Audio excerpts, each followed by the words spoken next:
They said she was a fool for loving a killer. The town whispered it behind gloved hands, spat it across saloon counters, preached it from church pews. Lydia Hartwell, 23, educated, respectable, had thrown her heart at the feet of Colorado's most wanted outlaw. But on the day Caleb Rourke stood before a judge and called her the greatest wisdom I ever possessed, those same voices fell silent. This is their story, of bullets and books, of a choice that defied reason, and a love that rewrote destiny. Stay until the end and comment what city you're watching from. I want to see how far this story travels. The first time Lydia Hartwell saw Caleb Rourke, she thought death had ridden into Whispering Creek on a black gelding. It was late September of 1875, and the Colorado afternoon hung thick with dust and the smell of coming rain. Lydia stood on the weathered porch of Hartwell's General Store, her father's ledger tucked under one arm, watching the street with the practiced disinterest of someone who'd seen the same faces, the same horses, the same tired dreams roll through this town for 23 years. Then he appeared. The stranger rode in from the eastern trail, where the aspens were already turning gold and the mountains cut purple shadows across the valley.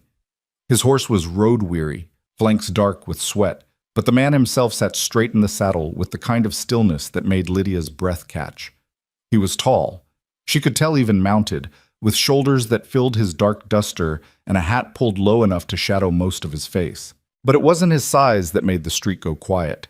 It was the way every man on that dusty road stopped what he was doing. The blacksmith's hammer fell silent mid-strike. Old Timothy Marsh, who'd been sweeping the boardwalk in front of the boarding house for the better part of an hour, froze with his broom mid-sweep. Even the Calloway boys, who never shut up about anything, stopped their argument about horse breeding and stared. Lydia felt it too, that electric charge in the air, like the moment before lightning strikes. The stranger dismounted with an easy grace that spoke of years in the saddle. When he finally lifted his head and pushed back his hat, Lydia saw his face clearly for the first time. It was a hard face. Not cruel, but carved by something harsh and unforgiving, weather or violence or both. A scar ran from his left temple down to his jaw, pale against sun-darkened skin.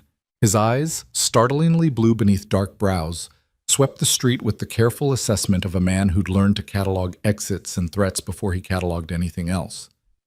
Those eyes landed on her. For a heartbeat, maybe two, their gazes locked.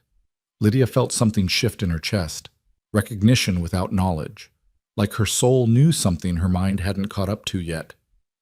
Then he looked away, looping his reins around the hitching post with practiced efficiency. Lydia. Her father's voice cut through her thoughts, sharp with warning. Inside. Now. She turned to find Thomas Hartwell standing in the doorway, his face pale beneath his gray beard. In all her years, she'd never seen her father look quite like that, somewhere between fear and fury, with something else underneath she couldn't name. Papa, who? Inside, he repeated, his hand gripping her elbow with uncharacteristic force. And stay away from the windows. But Lydia had never been good at following orders she didn't understand.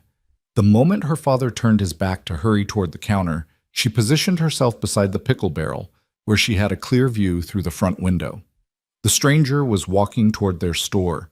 She watched him cross the street with measured steps, his duster sweeping behind him, his right hand hanging loose at his side near the revolver she could now see holstered at his hip.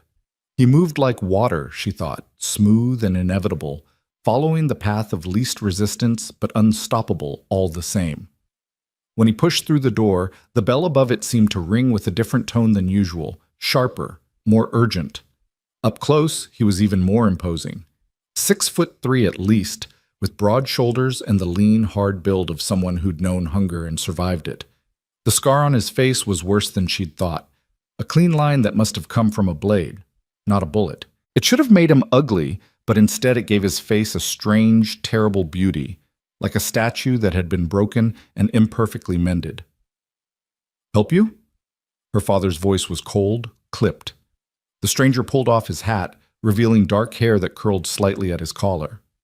Coffee if you have it, he said. His voice was low, roughened by trail dust and disuse, with the faint drawl of someone who'd spent time in Texas, or maybe Oklahoma. Sugar. ammunition for a Winchester 73, and books, if you stock them. Books. Lydia felt her eyebrows rise despite herself. It was an odd list, supplies and literature in the same breath, violence and learning side by side. No coffee, her father lied. Lydia could see the tin of Arbuckles right behind him on the shelf. No sugar either. Ammunition's in the back. Books are over there, but they're not for sale. It was another lie. They had 3 shelves of books that Papa was always trying to move, complaining that nobody in Whispering Creek read anything more challenging than wanted posters and mail-order catalogs. The stranger's blue eyes flicked toward the shelves Lydia was standing beside, then back to her father. Something flickered across his face. Amusement, maybe, or resignation. I see. He set a silver dollar on the counter. The ammunition, then. 2 boxes, if you have them. Thomas Hartwell didn't move toward the back room. Instead, he leaned forward, his voice dropping to a growl that Lydia had to strain to hear. I know who you are, Rourke, and I'll thank you to conduct your business and ride on out of here. We don't want your kind in Whispering Creek. Rourke. The name hit Lydia like a physical blow. Caleb Rourke. Even here, 200 miles from anywhere important, that name carried weight. She'd heard it whispered in church circles, read it in the occasional newspaper that made its way up from Denver. The outlaw who'd killed 7 men in a gunfight in Abilene. The ghost who disappeared into the mountains and reappeared months later with a new bounty on his head. The man who'd supposedly robbed a Wells Fargo stage and left the driver tied to a tree with a note pinned to his chest that read, "Tell your bosses to pay their guards better." But Lydia had also heard other stories, whispers that came from traveling merchants and gamblers passing through. Stories about how Caleb Rourke never killed anyone who wasn't trying to kill him first. How he'd returned money to a widow after discovering her life savings were in the strongbox he'd taken. How he'd carried a wounded deputy 10 miles to the nearest doctor and disappeared before anyone could catch him. She didn't know which stories were true. Maybe none of them. Maybe all of them. But looking at him now, standing quietly in her father's store with his hat in his hands, she couldn't reconcile the legends with the man. There was something careful in his posture, something almost courteous in the way he kept his distance from the counter, as if he knew his presence was an intrusion and wanted to minimize it. I'm not here to cause trouble, Caleb Rourke said quietly. Just passing through. Need some supplies, then I'll be gone. See that you are. Her father's jaw was tight. Lydia, get the man at his ammunition. She moved before she could think about it, grateful for something to do besides stare. The back room was dark and cool, smelling of gun oil and leather and the dried herbs her mother used to hang from the rafters before she died. Lydia found the Winchester cartridges on the second shelf, her hands shaking slightly as she grabbed 2 boxes. When she returned, Caleb Rourke had moved away from the counter and was standing in front of the bookshelves, his back to the room. His shoulders were rigid, and she realized he'd positioned himself so he could see the door's reflection in the window glass. A man who never stopped watching for danger. She set the ammunition on the counter with a soft thunk. Her father snatched it up immediately, wrapping it in brown paper with sharp, angry movements. But Lydia's attention had shifted to what Caleb Rourke was holding, her mother's Shakespeare. It was a thick volume, bound in green leather that had faded to sage over the years, with gold lettering that had long since worn away on the spine. Catherine Hartwell had brought it with her from Boston when she'd married Thomas and moved west, and she'd read from it every night until the consumption took her 5 years ago. Nobody had touched that book since. Lydia couldn't bring herself to, and her father refused to even look at it. But Caleb Rourke held it like it was made of glass and moonlight. His fingers traced the embossed cover with something that looked like reverence. He opened it carefully, mindful of the loose binding, and Lydia saw his eyes move across the pages with the unmistakable rhythm of someone actually reading, not just looking. "That's not for sale," her father snapped. Rourke looked up, and for the first time, Lydia saw something in his face besides watchful neutrality. It was pain, old and deep, the kind that never really heals. "I didn't figure it was," he said softly. He closed the book with the same care he'd opened it and set it back on the shelf, his fingers lingering on the spine for just a moment. "My sister used to read Shakespeare. She'd act out the scenes, make me play the other parts. I was terrible at it, but she'd laugh and say that's what made it perfect. The past tense sat heavy in the air. Used to read. Used to laugh. Lydia felt something crack in her chest. Something she'd kept carefully walled off since her mother died. Since she'd learned that the world took the people you loved and gave you nothing but memories in return. Your ammunition, her father said coldly, shoving the wrapped package across the counter. $2. It was highway robbery. Ammunition cost 75 cents a box at most. But Caleb Rourke just nodded, pulled out $2 silver, and set them beside the package. Much obliged. He tucked the ammunition into his duster pocket and headed for the door. Lydia moved without thinking. Wait. Both men turned to look at her, her father with alarm, Rourke with surprise.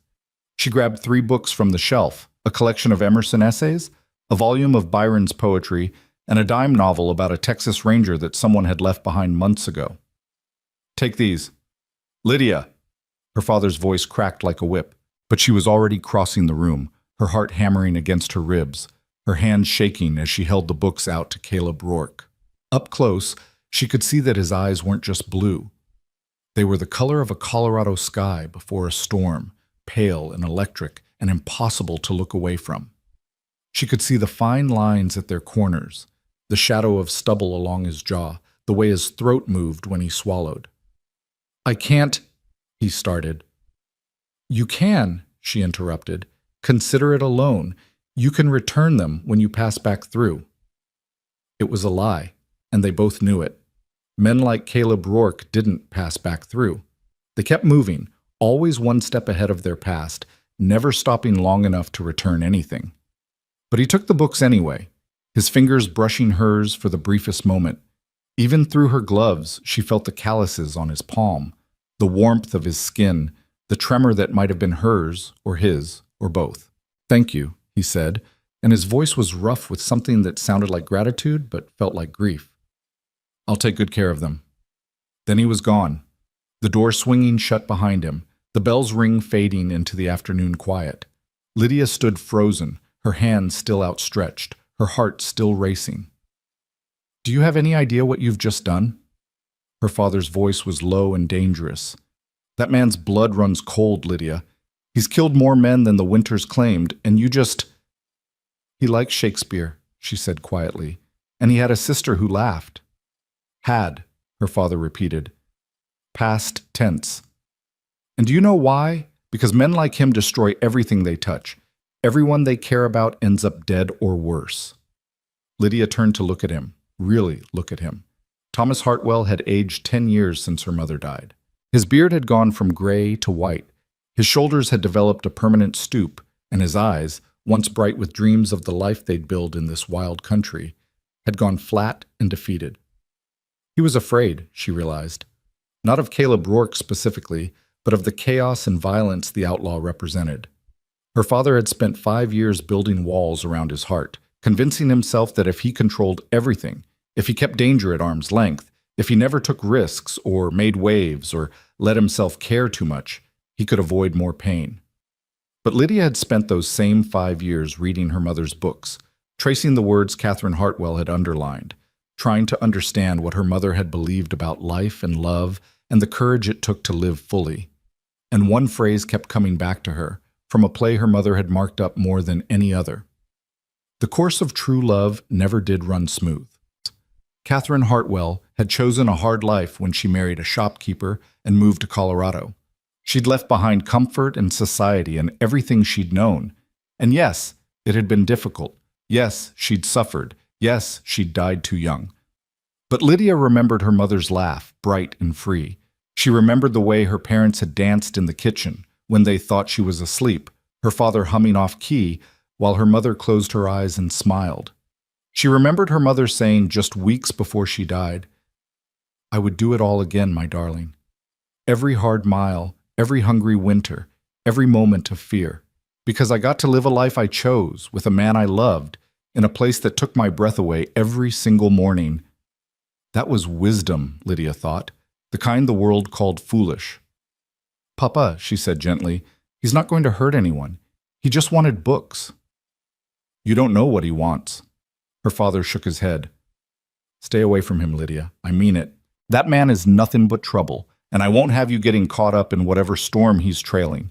But as Lydia turned back to the window and watched Caleb Rourke ride slowly toward the edge of town, she thought about the way he'd held her mother's Shakespeare, like it was something precious and breakable and sacred.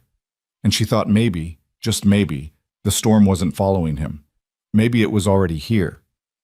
The town of Whispering Creek, Colorado, wasn't much to speak of, a cluster of buildings huddled at the base of the Rockies, connected by dirt roads that turned to mud every spring and froze solid every winter. Population never topped 200, and that was counting the outlying ranches and the prospectors who came down from the mountains once a month for supplies and civilization. It was the kind of place people passed through on their way to somewhere better, the kind of place where everyone knew everyone else's business, and strangers were noticed, discussed, and judged before they tied their horses to a hitching post. So when Caleb Rourke rode into town that September afternoon, the gossip started before he'd finished his business at the general store. By supper time, half of Whispering Creek was talking about the outlaw in their midst. Lydia heard it all as she prepared dinner in the small apartment above the store. The walls were thin, and the Callaways lived next door, and Mrs. Callaway had a voice that could carry across 3 counties. 7 men, she was saying to whoever would listen, shot them all down in the street in Abilene. They say he didn't even blink, just drew and fired like he was shooting tin cans. I heard it was 9 men, someone else countered, and that he did it because they looked at him wrong. Well, I heard he robbed a bank in Dodge City and killed the teller's wife when she tried to stop him. No, it was a stagecoach, and he left the driver for dead. Sarah Mitchell says he's wanted in 5 territories. 5? Try 10. There's paper on him from Kansas to California. Lydia stirred the stew with more force than necessary, her jaw clenched. Every story was worse than the last, each version adding more victims, more violence, more proof that Caleb Rourke was exactly what her father had called him, a cold-blooded killer. But none of them had seen what she'd seen. None of them had watched him cradle a book like it was made of butterfly wings.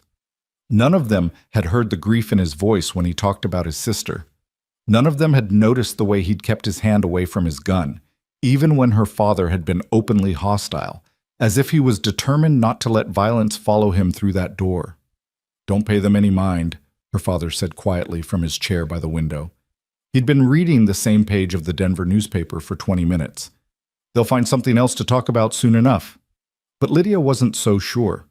Whispering Creek was a town starved for excitement, and Caleb Rourke was the most interesting thing to happen here since the Henderson barn burned down last winter. She was proven right the next morning. Lydia was opening the store when Mary Beth Carson came rushing in, her face flushed and her eyes bright with the kind of excitement that only came from knowing something nobody else did yet. "He's staying," Mary Beth announced breathlessly, not bothering with pleasantries. "At the boarding house. Mrs. Patterson says he paid for a week in advance, cash money, and he was polite as Sunday church." Lydia's hands stilled on the crate she'd been unpacking. "A week?" "That's what she said. Can you imagine? An outlaw, just staying here, like he's got nothing to worry about."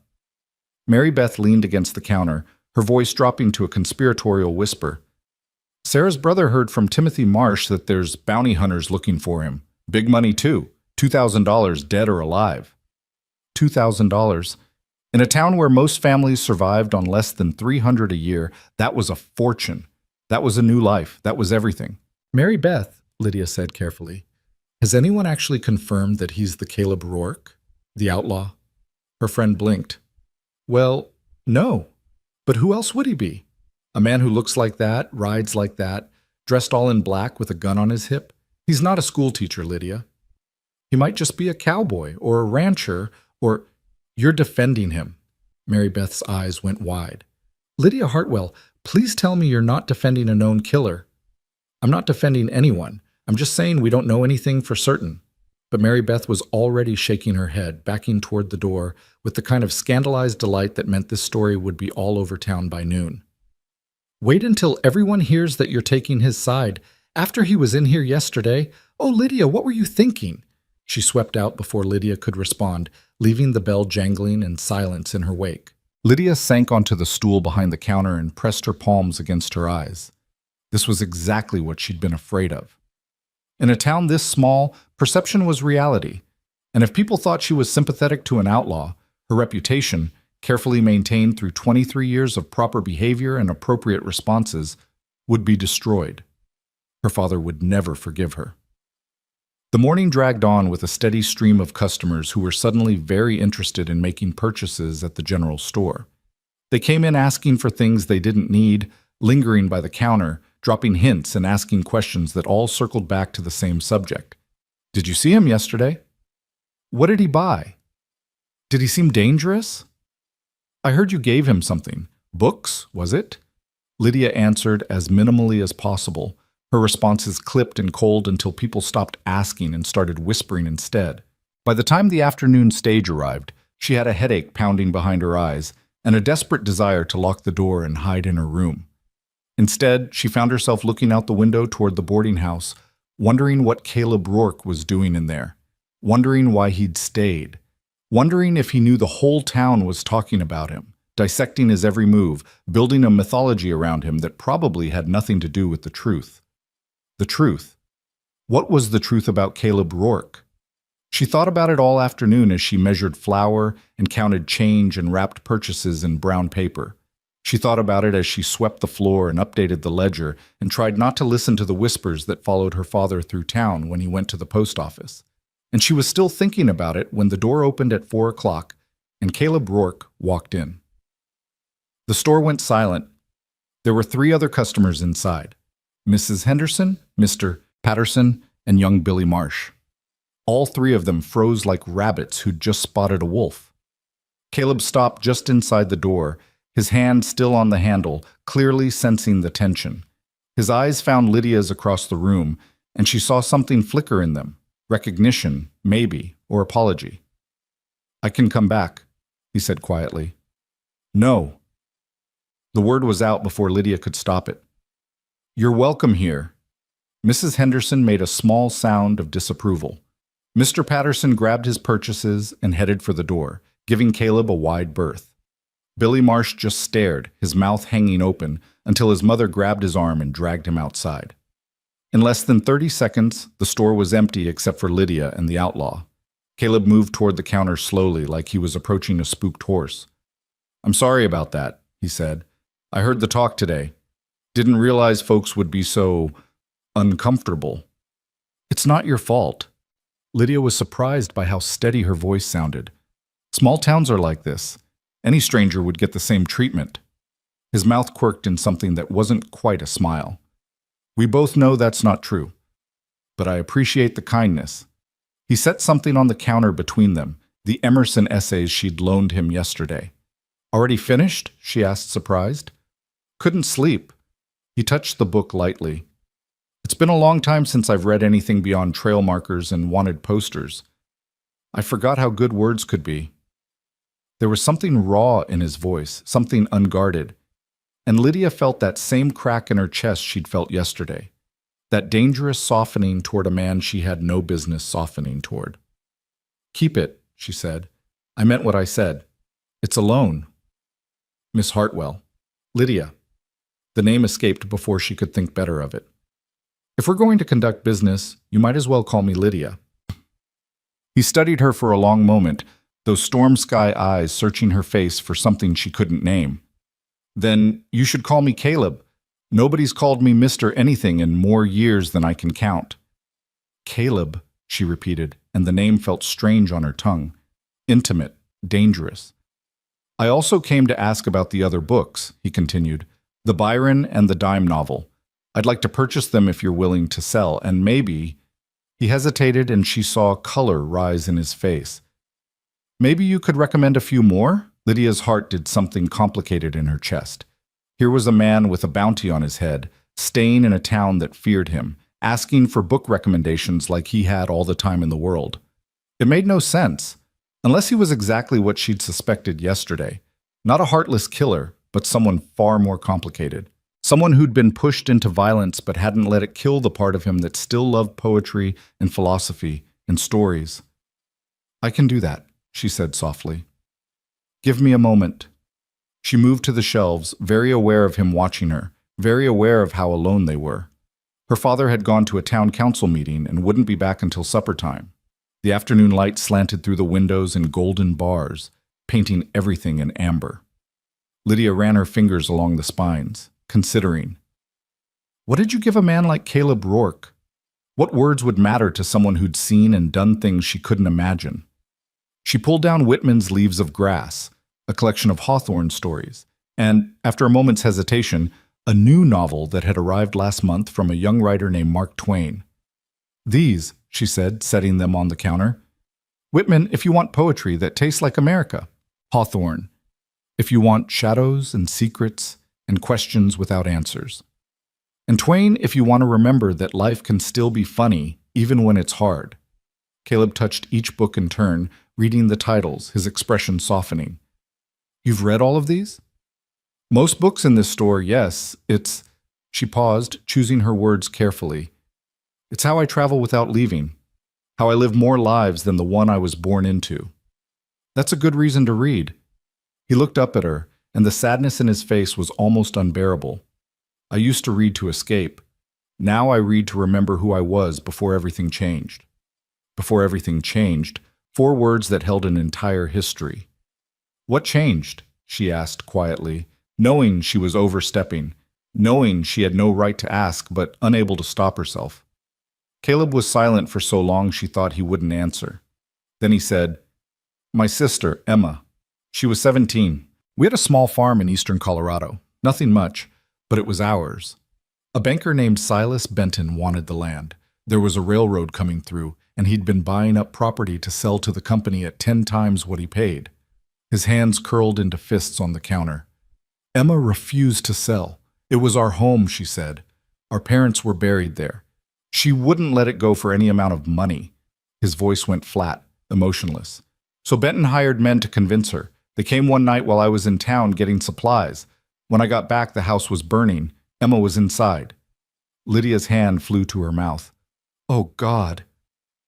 The sheriff said it was an accident, a lamp knocked over. But I knew better. Emma was terrified of fire. She never would have been careless. He looked down at his clenched fists. I went to Benton. I had proof, witnesses who'd seen his men near the farm that night. I begged the law to investigate. They said there wasn't enough evidence. That a man like Benton wouldn't do something like that over a piece of land. But you knew the truth, Lydia whispered. I knew. His voice was deadly quiet. So I did what the law wouldn't. I found the men he'd hired. I gave them a choice, confess and face a judge, or face me. 2 of them ran. 3 of them chose to draw. I made sure the last one lived long enough to tell the sheriff everything. And Benton? Disappeared before I could reach him, probably in Mexico now, living on blood money. Caleb's eyes met hers, and she saw no apology in them, no shame. I don't regret what I did. Those men killed my sister. They took the only family I had left, and the world they built their lives on, believing that men like Benton are untouchable, that girls like Emma don't matter. I couldn't let that stand. Lydia understood then. The wanted posters, the bounties, the whispered stories, they all came from that one act of grief-fueled justice. And everything after had been running, surviving, becoming the legend he'd never wanted to be. You're not a killer, she said softly.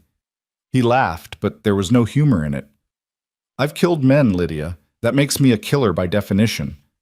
You're not what they say you are, she corrected. There's a difference between murder and justice, between cruelty and what? He leaned forward slightly. What would you call it? Love, she said simply. You loved your sister. Everything you did came from that. The word hung between them like a bridge or maybe a blade, dangerous either way. Caleb shook his head slowly. Love that leads to violence isn't love. It's human, Lydia interrupted. It's human, Caleb. You're not some monster. You're a man who lost everything and tried to find justice when the world wouldn't give it to you. A man the law wants to hang, he reminded her. A man worth $2,000 to anyone desperate enough to try collecting. A man who brings nothing but trouble to anyone foolish enough to be seen with him. There was warning in his voice. A clear message. Stay away. But Lydia had spent 5 years being careful, 5 years following rules, 5 years building a safe, small life in the shadow of her father's fear, and she was so very tired of being safe. The Byron and the dime novel are 50 cents each, she said, deliberately changing the subject. The others are yours to keep. Consider them a gift. Lydia, you need them more than I do right now. She pushed the books toward him. And besides, I'm curious to know what you think of Twain. He's a new voice, different from anything else I've read. Caleb studied her for a long moment, and she saw him making a decision, whether to argue or accept, whether to maintain distance or allow this small connection. Finally, he pulled out a silver dollar and set it on the counter. For the 2 books, and for whatever trouble I've caused you by coming here. I heard what people were saying today. About you. Shame heated her cheeks. What were they saying? That you were foolish for giving me books, that you didn't understand the danger, that your father should watch you more carefully. His voice gentled. They're not wrong, Lydia. You should be careful around me. I draw trouble like lightning draws storms. Then I'll buy an umbrella, she said lightly, surprising herself. That pulled a real smile from him, small and brief, but genuine. It transformed his face, softening the hard edges, making him look younger and more open. For just a moment, she could see the man he might have been if his sister had lived, if justice had been served, if the world had been kinder. You're something else, he said quietly. In a town that wants me gone, you're the only one who's treated me like a person instead of a threat. Maybe that's because I see you differently than they do. Or maybe you're not seeing clearly at all. It should have felt like rejection. Instead, it felt like protection, like he was trying to save her from himself, from the consequences of caring about someone the world had already condemned. But Lydia had grown up reading Shakespeare and Dante and Bronte. She knew how these stories went. She knew that the greatest loves were always complicated, always difficult, always condemned by the world that witnessed them. And she was beginning to suspect that she was already in one of those stories, whether she wanted to be or not. Come back tomorrow, she said impulsively. I'll have more recommendations ready. Caleb gathered his books, tucking them into his duster with care. I shouldn't. But you will? He looked at her for a long moment, and she saw the war happening behind his eyes. Duty versus desire, safety versus risk, loneliness versus connection. I probably will, he admitted finally. God help us both. Then he tipped his hat and walked out into the afternoon sun, leaving Lydia alone with her racing heart and the growing certainty that her life was about to change in ways she couldn't predict or control. And for the first time in 5 years, she wasn't afraid of that. She was ready. Caleb came back the next day, and the day after that, and the day after that. Each time, he arrived in the late afternoon when the store was quietest, when most of Whispering Creek was home preparing supper and the shadows were growing long across the floorboards. Each time he returned a book and took a new one. Each time he stayed a little longer, and each time the talk in town grew louder. Lydia felt it everywhere she went. The way conversation stopped when she entered the mercantile down the street, the way women pulled their children closer when she passed on the boardwalk, the way men looked at her father with something between pity and judgment, as if Thomas Hartwell had failed some fundamental test of fatherhood by not controlling his daughter better. Her father felt it too. He grew quieter each evening, his face drawn and tired, his eyes avoiding hers across the dinner table. You're going to ruin us, he said finally, 1 week after Caleb Rourke had ridden into town. They were closing up the store, pulling down the shades, counting the day's earnings. It had been a slow day, slower than usual. Several regular customers had made excuses about why they needed to take their business elsewhere for a while. I'm not doing anything wrong, Lydia said, her hand steady as she recorded the numbers in the ledger. I'm selling books to a customer, that's all. That's all? Her father's voice rose, sharp with frustration. Lydia, wake up. That man is poison. Everything he touches turns to ashes, and you're standing there acting like he's just another traveler passing through. Maybe he is. He's an outlaw. Thomas slammed his palm on the counter, making the coins jump. Wanted for murder. Worth $2,000 to anyone brave enough or desperate enough to try claiming it. And you're giving him books and smiling at him and... He broke off, running his hand through his white hair. Your mother would be horrified. That struck deep, deeper than anything else he could have said. Lydia felt tears prick her eyes, but she blinked them back, refusing to let him see how much it hurt. "Mama would have understood," she said quietly.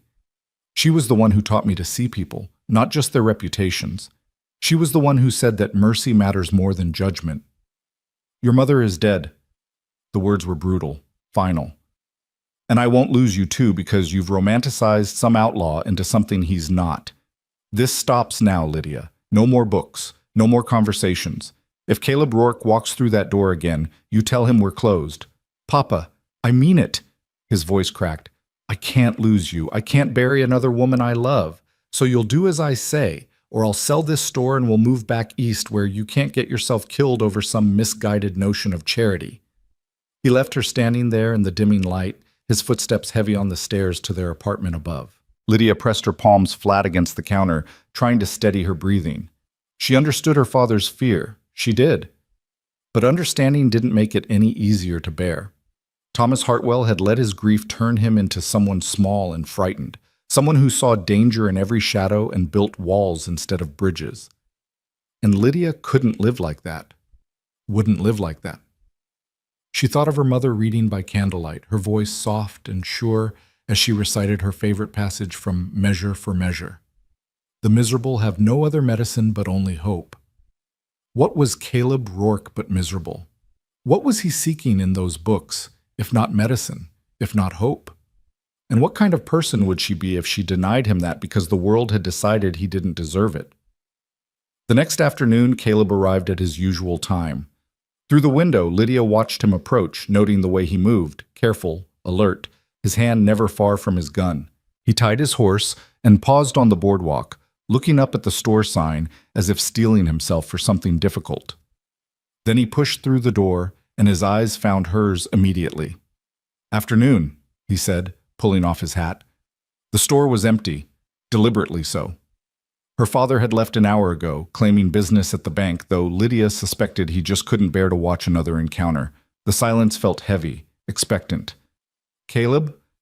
She couldn't quite manage a smile. "I have to tell you something." He went still, reading her expression. "Your father? He forbade me from serving you." The words came out flat, honest. "Said if you came back I should tell you we're closed." Something flickered across his face. Pain, perhaps, or resignation. He'd probably expected this, probably been waiting for it since that first day. "I understand," he said quietly. "I'll go." "I didn't say I was going to listen to him." Caleb's head snapped up. "Lydia, I'm 23 years old," she continued, her voice stronger now. "I've spent 5 years being the perfect daughter, following every rule, never causing trouble. And for what? So I can live half a life? So I can let fear make all my decisions?" She shook her head. "My mother didn't raise me to be a coward. Keeping yourself safe isn't cowardice. Refusing to see someone's humanity because the world tells me I should, that's cowardice." She moved toward the bookshelves, selecting a volume she'd set aside that morning. "Thoreau, Civil Disobedience. I thought you might appreciate it." Caleb didn't take the book. Instead, he set the one he'd been returning, the Hawthorne stories, on the counter and took a step back. "You can't do this," he said, and there was something raw in his voice. "You don't understand what you're risking. This town already thinks poorly of you because of me. Your father is terrified. And for what? So I can borrow books for a few more days before I move on? Is that what you're planning to do? Move on." The question hung between them, weighted with things neither of them had said aloud. "I was," Caleb admitted, "but I've stayed longer than I should have, longer than is safe." His eyes searched her face. "Do you want to know why?" Lydia's heart hammered against her ribs. "Yes. Because for the first time in 3 years, I've remembered what it feels like to be treated like a human being instead of a monster. Because you look at me like I'm someone worth knowing, not just someone worth hanging. Because every time I walk through that door, I forget for a few minutes that I'm a wanted man with no future and nothing to offer anyone." He took a breath. "And that's dangerous, Lydia. Not just for me, but for you. Because I'm starting to care what happens to you, and men like me don't get to care. We don't get to stay. We don't get to—" He stopped himself, but Lydia heard what he didn't say. We don't get to love. Then maybe you should stop being men like you, she said softly. Maybe you should be just Caleb, just a man who reads poetry and thinks about his sister and wants something more than running. You make it sound simple. I know it's not simple, but it could be possible, if you wanted it badly enough. Caleb laughed, but it was a broken sound. What are you suggesting? That I should settle down in Whispering Creek? Open a bookshop? The town already hates me, Lydia, and the bounty hunters are coming. They always come. Then leave town, she said, surprising herself with the words. Find somewhere you can start over, somewhere the past doesn't matter. There is no such place. Not for me. He picked up his hat, turning it in his hands. I should go. This was a mistake, all of it. I never should have walked into this store. Never should have let myself... He trailed off again, and Lydia felt something crack inside her chest. Let yourself what? She pressed. Feel something? Hope for something? Be something other than the legend they've made you? Yes! The word came out harsh, almost angry.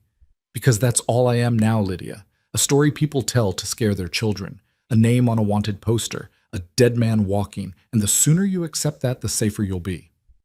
He turned toward the door, and Lydia felt panic rise in her throat. If he left now, he wouldn't come back.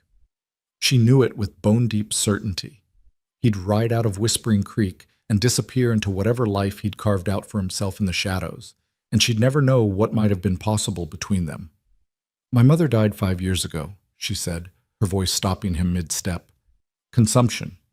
She wasted away over 6 months, getting thinner and paler until she was barely there anymore. The last thing she said to me was, don't be afraid to love loudly, Lydia, even when the world tells you to be quiet. Caleb stood with his back to her, his shoulders rigid. I didn't understand what she meant then, Lydia continued. I thought she was talking about romance, about finding a husband, but she wasn't. She was talking about living with your whole heart, about refusing to let fear make you small, about choosing connection even when it's risky, even when it hurts, even when everyone tells you you're being foolish. She took a breath, steadying herself. So maybe I am being foolish. Maybe I'm risking my reputation and my relationship with my father and my safety for something that can't possibly work. But for the first time in 5 years, I feel alive. I feel like I'm honoring what my mother taught me, and I won't apologize for that. Slowly, Caleb turned to face her. His eyes were bright with something that looked like tears, though his face remained carefully composed. You deserve better than this, he said hoarsely. Better than me. That's not your decision to make. They stared at each other across the space of the store, and Lydia felt the air crackle between them with all the things they weren't saying. She saw in his face what he was trying so hard not to show her, loneliness, longing, and something dangerously close to love. Just take the book, she said finally, holding out the Thoreau again. Please. After a long moment, Caleb crossed back to her and took it. His fingers brushed hers, and this time neither of them pulled away. The touch lasted only seconds, but felt infinite. Thank you, he whispered. Then he was gone, the bell jingling softly behind him, and Lydia was alone with her racing heart and the growing certainty that she'd just crossed a line there was no uncrossing. She didn't regret it. That evening, Mary Beth Carson came to the store just as Lydia was closing up. Her friend's face was flushed with either excitement or concern. With Mary Beth, it was always hard to tell which. I came to warn you, she said, not bothering with preamble. Jack Morrison and his brother rode in from Denver today. They're staying at the saloon, asking questions about Caleb Rourke. Lydia's stomach dropped. What kind of questions? Where he's staying, what his routine is, whether he's alone. Mary Beth grabbed her hands. They're bounty hunters, Lydia, and they're not subtle about it. Half the town knows why they're here. Did anyone tell them about the boarding house? Not yet, but it's only a matter of time. Her friend's voice softened. You should stay away from him now. I know you've been kind to him, but these Morrison brothers, they're dangerous. They don't care who gets caught in the crossfire. Lydia pulled her hands free, her mind racing. I have to warn him. Absolutely not. Mary Beth's eyes went wide. Lydia, think about what you're saying. If you go to him now, everyone will know. Your father will know. And if something happens, if there's violence, you could be seen as an accomplice. I don't care. Yes, you do. You just think you don't because you've convinced yourself that outlaw is something he's not. Mary Beth's voice turned pleading. He's not some romantic hero from your books, Lydia. He's a killer. And the sooner he's gone from this town, the better off we'll all be. Get out, Lydia said quietly. What? Get out of my store. She moved to the door, holding it open.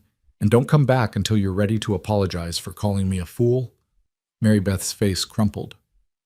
I'm trying to protect you. I don't need protecting. I need friends who trust my judgment and support my choices even when they don't understand them. Lydia's voice wavered but held firm. Now leave, please. Her friend left without another word, and Lydia locked the door behind her with shaking hands. Through the window, she could see the sun setting behind the mountains, painting the sky in shades of fire and blood. Bounty hunters. Here, now, looking for Caleb. She should leave it alone, should let events unfold as they would. Caleb Rourke was a grown man who'd survived 3 years on the run. He didn't need her interference, but the thought of him walking into an ambush, of him dying in some dirty street because she'd stayed silent out of fear or propriety, that was unbearable. Lydia pulled her shawl from its peg and slipped out the back door. The boarding house was only 3 blocks away, but she took a circuitous route, cutting through alleys and staying in the shadows. The evening air was cool, carrying the smell of wood smoke and cooking meat. Through windows, she could see families gathered for supper, warm and safe and ordinary. She'd never felt less ordinary in her life. Mrs. Patterson answered her knock with a suspicious frown. Miss Hartwell, it's past visiting hours. I need to speak with one of your guests. Mr. Rourke, it's urgent. The older woman's expression hardened. That man has brought nothing but trouble to my establishment. I've half a mind to... Please. Lydia pulled out a $5 bill, nearly a week's wages from the store. For your trouble and your discretion. Mrs. Patterson snatched the money and stepped aside. Room 7, upstairs, end of the hall, but you didn't hear it from me. Lydia climbed the narrow stairs, her heart pounding so hard she could hear it in her ears. What was she doing? This was madness. If anyone saw her, if anyone found out she'd gone to a man's room unchaperoned. She knocked before she could talk herself out of it. The door opened immediately, and Caleb stood there in his shirt sleeves, his gun already in his hand. When he saw her, shock replaced wariness. Lydia, what the hell? He grabbed her arm and pulled her inside, shutting the door quickly. Do you have any idea how dangerous this is? If anyone sees you here... Bounty hunters, she interrupted breathlessly. 2 of them, the Morrison brothers. They're at the saloon asking about you. Caleb's jaw tightened. I know. You know? I've known since they rode into town this afternoon. I was planning to leave tonight. He holstered his gun and began gathering his few possessions, a bedroll, saddlebags, the books she'd loaned him. Which is why you shouldn't have come. It's not safe. For you? Or for me? Both. He didn't look at her, his movements quick and efficient. The Morrisons don't play fair. They're known for burning down buildings to flush out their targets, for taking hostages. If they think you matter to me, do I? The question escaped before she could stop it. Caleb went still, his hands frozen on the buckle of his saddlebag. For a long moment, the only sound was their breathing and the distant noise from the saloon below. Yes, he said finally, turning to face her. God help me, yes. Which is why you need to go home and forget you ever knew me. I can't do that. Then you're braver than I am. He crossed to her in 3 strides, taking her shoulders in his hands. Listen to me. Once I'm gone, the Morrisons will leave too. They have no interest in this town or anyone in it. You'll be safe. But you won't be. I stopped being safe 3 years ago. His voice was gentle but firm. This is my life now, Lydia. Running, hiding, always looking over my shoulder. And I won't drag you into it. What if I want to be dragged? The words hung between them, too big and too honest. Caleb's eyes searched her face, and she saw the war happening behind them. Desire versus duty, hope versus reality. His hands tightened on her shoulders, and for one breathless moment she thought he might kiss her. Instead, he stepped back, releasing her. "You don't know what you're asking for," he said, hoarsely. "You think you do, but you don't. Life on the run isn't romantic. It's cold camps and hunger and never sleeping deeply because you don't know who might find you. It's watching every stranger, trusting no one, being ready to fight or flee at a moment's notice. It's lonely," she finished. "It's lonely, Caleb, and maybe it doesn't have to be." "Yes, it does." His voice broke slightly. "Because everyone I've ever cared about ends up hurt or worse. My sister. The few friends I had before this started. Even the lawman who tried to help me. They found him in an alley in Kansas City with 3 bullets in him because he'd been seen talking to me." He looked away. "I'm poison, Lydia. Everything I touch dies." "That's not true." "It is." He grabbed his saddlebags and slung them over his shoulder. "And someday, when you're married to some nice shopkeeper or rancher, and you have children and a safe, normal life, you'll be grateful I had the strength to walk away tonight." Lydia felt tears burning her eyes, but she blinked them back. "Is that really what you think I want? Safe and normal?" "It's what you deserve." "Stop telling me what I deserve." The words came out sharper than she'd intended, anger cutting through her grief. "You don't get to make that choice for me, Caleb Rourke. You don't get to decide that I'm too fragile or too naive or too good for your life. That's my decision to make. Then make the smart one." He moved toward the door, his face hard. "Go home. Forget about me. Live your life." "I can't forget about you." The word stopped him with his hand on the doorknob. His shoulders rose and fell with a deep breath, and when he turned back, his expression was carefully blank. "You'll have to try." Then he was gone, leaving Lydia alone in the small room with her tears and her rage and the terrible, aching certainty that she'd just lost something precious before she'd ever really had the chance to hold it. She sank onto the edge of the bed, pressing her palms against her eyes. This was foolish. Mary Beth was right. She was being foolish. She'd known this man for barely a week. She had no business feeling this destroyed by his leaving, but her heart didn't care about business or sense or the proper timeline for developing feelings. Her heart only knew that for the first time since her mother died, she'd felt truly seen by another person. For the first time, she'd felt brave instead of careful, alive instead of just existing. And now that feeling was walking out of town on a black gelding, heading toward a future that had no room for her. Lydia straightened, wiping her eyes. She couldn't stay here. Someone would see her, would talk, and her father would... A crash from downstairs shattered her thoughts. Then shouting, the kind that preceded violence. She rushed to the window and looked down into the street. The Morrison brothers were there. She recognized them from Mary Beth's description. 2 large men with hard faces and harder eyes, both armed with rifles. They were backing toward their horses, and behind them, Sheriff Elias Boone lay in the street, blood spreading across his shirt. "Rourke was here," one of the brothers was yelling. "Patterson saw him leave 10 minutes ago, heading east." The other one swung onto his horse. "Then we ride east. Move!" They spurred their horses and galloped out of town, leaving chaos in their wake. People poured out of buildings surrounding the fallen sheriff. Someone was screaming for the doctor. Lydia didn't think. She ran down the stairs, pushed through Mrs. Patterson's protests, and sprinted toward the crowd. Doctor. Winters was already there, kneeling beside Sheriff Boone, his hands pressing a wadded cloth against the wound. "What happened?" Lydia demanded, pushing through to the front. "Those bastard bounty hunters," someone said. "Sheriff tried to stop them from storming the boarding house. They shot him." "Is he alive?" Dr. Winters said grimly. "But he needs surgery, and I need help." "Miss Hartwell, you've assisted me before. Can you—" "Yes." She was already pulling off her shawl, already moving to help lift the sheriff onto the makeshift stretcher someone had brought. The next 2 hours passed in a blur of blood and whispered prayers and the steady focus that came from having a task that mattered more than her own pain. She held instruments, cleaned wounds, kept pressure where Dr. Winters told her to, and tried not to think about Caleb riding east with 2 killers on his trail. When it was over and Sheriff Boone was sleeping fitfully in the doctor's back room, his wife sitting vigil beside him, Lydia walked home through streets gone quiet and dark. Her dress was ruined, her hands stained, her mind numb with exhaustion and fear. Her father was waiting on the porch, his face pale in the lamplight. "I heard what happened," he said quietly.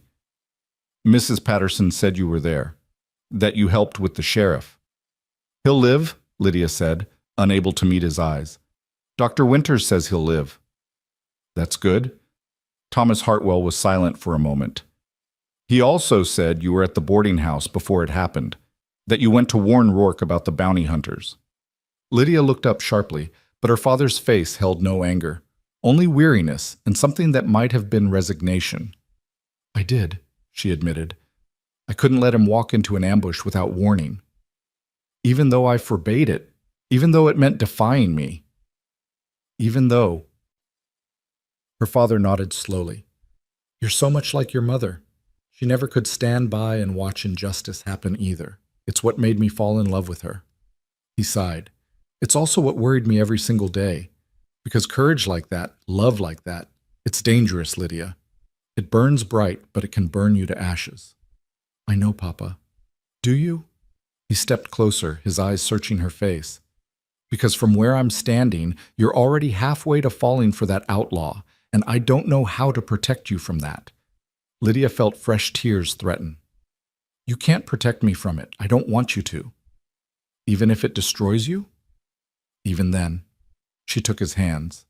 "Mama used to say that the heart knows things the head can never understand." I didn't believe her. I thought that was just romantic nonsense. But Papa, when I'm with Caleb, when we talk, it's like something in me recognizes something in him. Like we're speaking the same language everyone else has forgotten. Thomas Hartwell's eyes grew bright with unshed tears. "That's how I felt about your mother. The first time I met her, I knew. I knew she was going to change my life." "And did you regret it? Even when she got sick? Even when you watched her fade?" "Not for 1 second." His voice was fierce. "Not for 1 single second, Lydia. And when she died, I thought the answer was to never love like that again. To keep everything small and safe so it couldn't hurt me. But all I did was make my life smaller. All I did was disappoint the woman who'd chosen me because I was brave enough to build a life in the wilderness." He pulled her into a hug, and Lydia clung to him, breathing in the familiar smell of pipe tobacco and ink. "If this is what you want," he said quietly, "if this is what your heart is telling you, then I won't stand in your way anymore. But please, please be careful, because I couldn't bear to lose you too." "I will," she promised, knowing even as she said it that careful wasn't really possible anymore. They stood there on the porch as the night deepened around them, father and daughter, both loving and being loved by people who'd chosen difficult paths, both learning that sometimes wisdom looked a lot like foolishness to everyone watching from the outside. The gunfire came 3 days later. Lydia was sweeping the store's porch when she heard it, a distant crack, crack, crack that echoed off the mountains. Her heart seized. Everyone in town knew what that meant. The bounty hunters had found their target. She dropped the broom and ran toward the sound, her skirts hiked up around her knees, propriety forgotten. Other people were emerging from buildings, drawn by the noise, but Lydia was faster. She'd always been fast. Her mother used to say she ran like someone chasing the wind. The shooting was coming from behind the saloon, near the old livery stable that hadn't been used in years. Lydia skidded around the corner and froze. Caleb was backed against the stable wall, his gun in his hand, facing off against both Morrison brothers. One of them was bleeding from his shoulder, his rifle on the ground. The other had his pistol trained on Caleb's chest. "Drop it, Rourke," the uninjured one was saying. "You're worth the same dead or alive, and I'm getting tired of your games." "Then shoot me and be done with it," Caleb said calmly. "But I'm not dropping my gun." "Your choice." Morrison's finger tightened on the trigger. Lydia didn't think.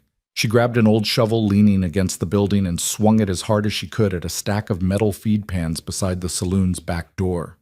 The crash was enormous, echoing like thunder, and both Morrison brothers whirled toward the sound. It gave Caleb the opening he needed. He moved like lightning, disarming one brother with a sharp kick and leveling his gun at the other. "Now drop yours," he said quietly. Morrison hesitated, then let his pistol fall. "This ain't over, Rourke." "Yes, it is." Sheriff Boone's voice came from behind Lydia. She turned to see him leaning heavily on a crutch. his wife supporting his other side, but his gun hand was steady. "You boys are under arrest." "For what?" Morrison spat. "He's wanted. We're bounty hunters. We're within our rights." "You shot a lawman," Boone said flatly, "and you just tried to gun down a man in cold blood without giving him a chance to surrender. That's attempted murder, and I'm charging you with it. Now get your brother and march yourselves to my jail, or I'll shoot you where you stand." The Morrison brothers looked at each other, then at Caleb, then back at the sheriff.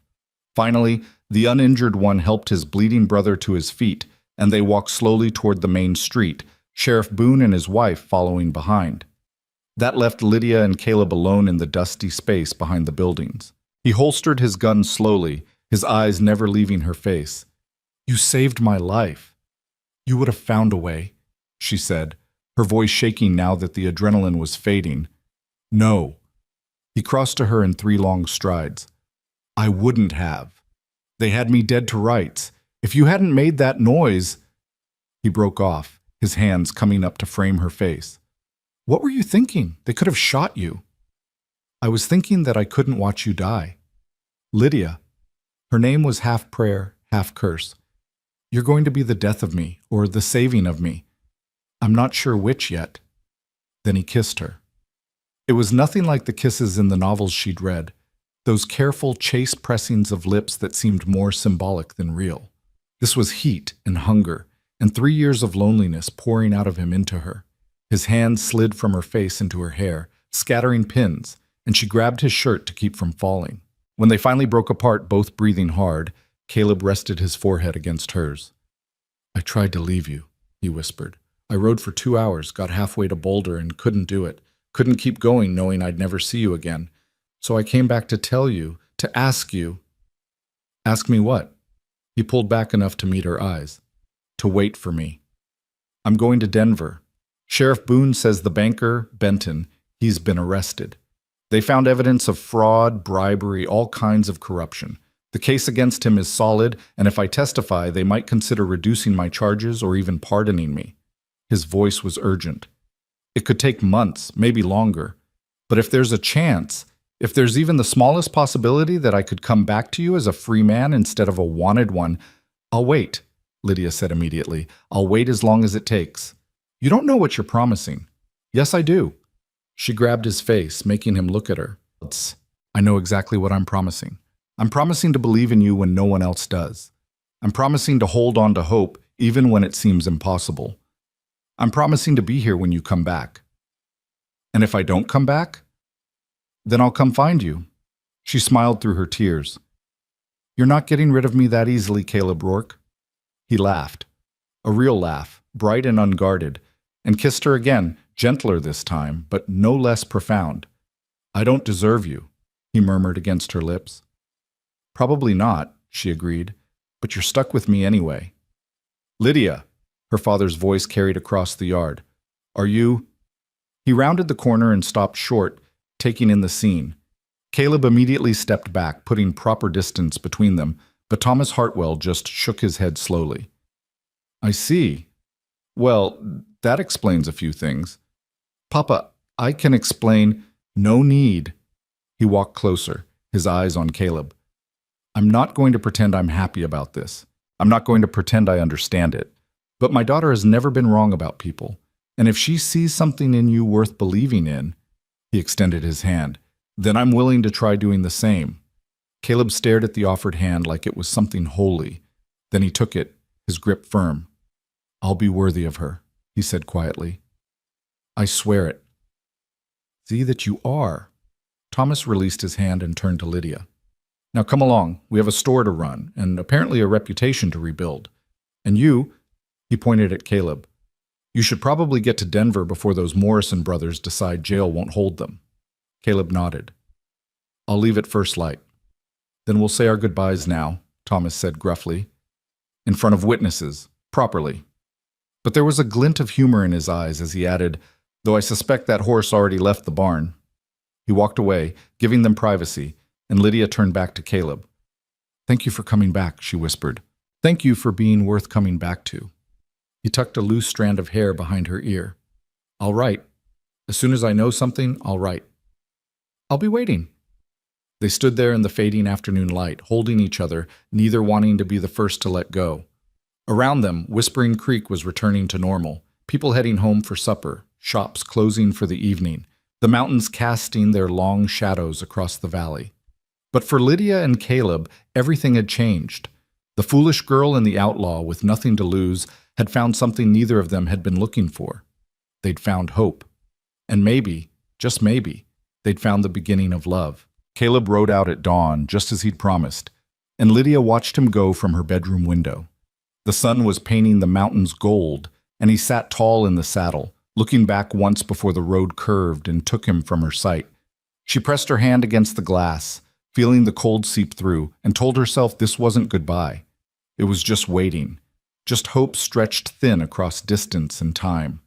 The first week passed slowly. Lydia threw herself into work at the store, reorganizing shelves that didn't need reorganizing, cleaning corners that were already clean, anything to keep her hands busy and her mind from spinning out into worry. Her father watched her with a mixture of concern and understanding, saying nothing but occasionally squeezing her shoulder as he passed. The town's reaction to recent events was mixed and complicated. Some people, the ones who'd seen Sheriff Boone nearly die, who'd watched the Morrison brothers terrorize their streets, had shifted their opinion of Caleb Rourke. If the bounty hunters were that vicious, maybe the outlaw wasn't as bad as the stories made him out to be. Maybe there was more to the tale than they'd heard. But others doubled down on their judgment, and Lydia bore the brunt of it. Shameless, Mrs. Henderson muttered loudly enough to be heard when Lydia walked past the church. Throwing herself at a criminal, her mother would be horrified. I heard she went to his room, another voice whispered. Unchaperoned, at night. What kind of decent girl? The kind who doesn't know her place, Mrs. Henderson finished. Mark my words, she'll regret this. Girls like that always do. Lydia kept her head high and her face composed, but each comment was a small cut, and by the end of that first week, she felt like she was bleeding from 1,000 invisible wounds. Only Mary Beth's tearful apology on the 8th day gave her any relief. I was wrong, her friend said, standing in the store with red-rimmed eyes. I was scared and judgmental, and I didn't trust you, but I watched you help Dr. Winters save Sheriff Boone's life. I saw how brave you were, and I realized that you see things the rest of us miss. You always have. She grabbed Lydia's hands. So if you say Caleb Rourke is worth believing in, then I believe you. And I'll tell anyone who says otherwise that they're wrong. It wasn't much, but it was something. A crack in the wall of disapproval. A single voice of support in a chorus of condemnation. The letter arrived on the 14th day. Lydia was sorting mail when she saw it. Her name in unfamiliar handwriting, postmarked from Denver. Her hands shook as she opened it, not caring that her father and 2 customers were watching. The words were brief but precious. Lydia, I'm alive and safe. The trial is set for next month. The prosecutor says my testimony is crucial. He also says there's precedent for pardoning witnesses who cooperate in cases of corruption. It's not a guarantee, but it's a chance. That's more than I've had in 3 years. I think of you every morning and every night. The space between is just waiting until I can do both at the same time. Stay strong, stay safe. And know that you've given me something I thought I'd lost forever, a reason to hope for tomorrow. Yours, Caleb. She read it 3 times, memorizing every word, every loop of his handwriting, every place where the ink had pressed deeper as if he'd paused to think. Then she folded it carefully and tucked it into her bodice, close to her heart. Good news? Her father asked quietly. The best, she whispered. More letters came over the following weeks. They arrived irregularly, sometimes 2 in 1 week, sometimes none for 10 days, but each one was a lifeline. Caleb wrote about Denver, about the lawyers and their endless questions, about the evidence mounting against Silas Benton. He wrote about the boarding house where he was staying, run by a widow who'd lost her son to injustice and understood his need for redemption.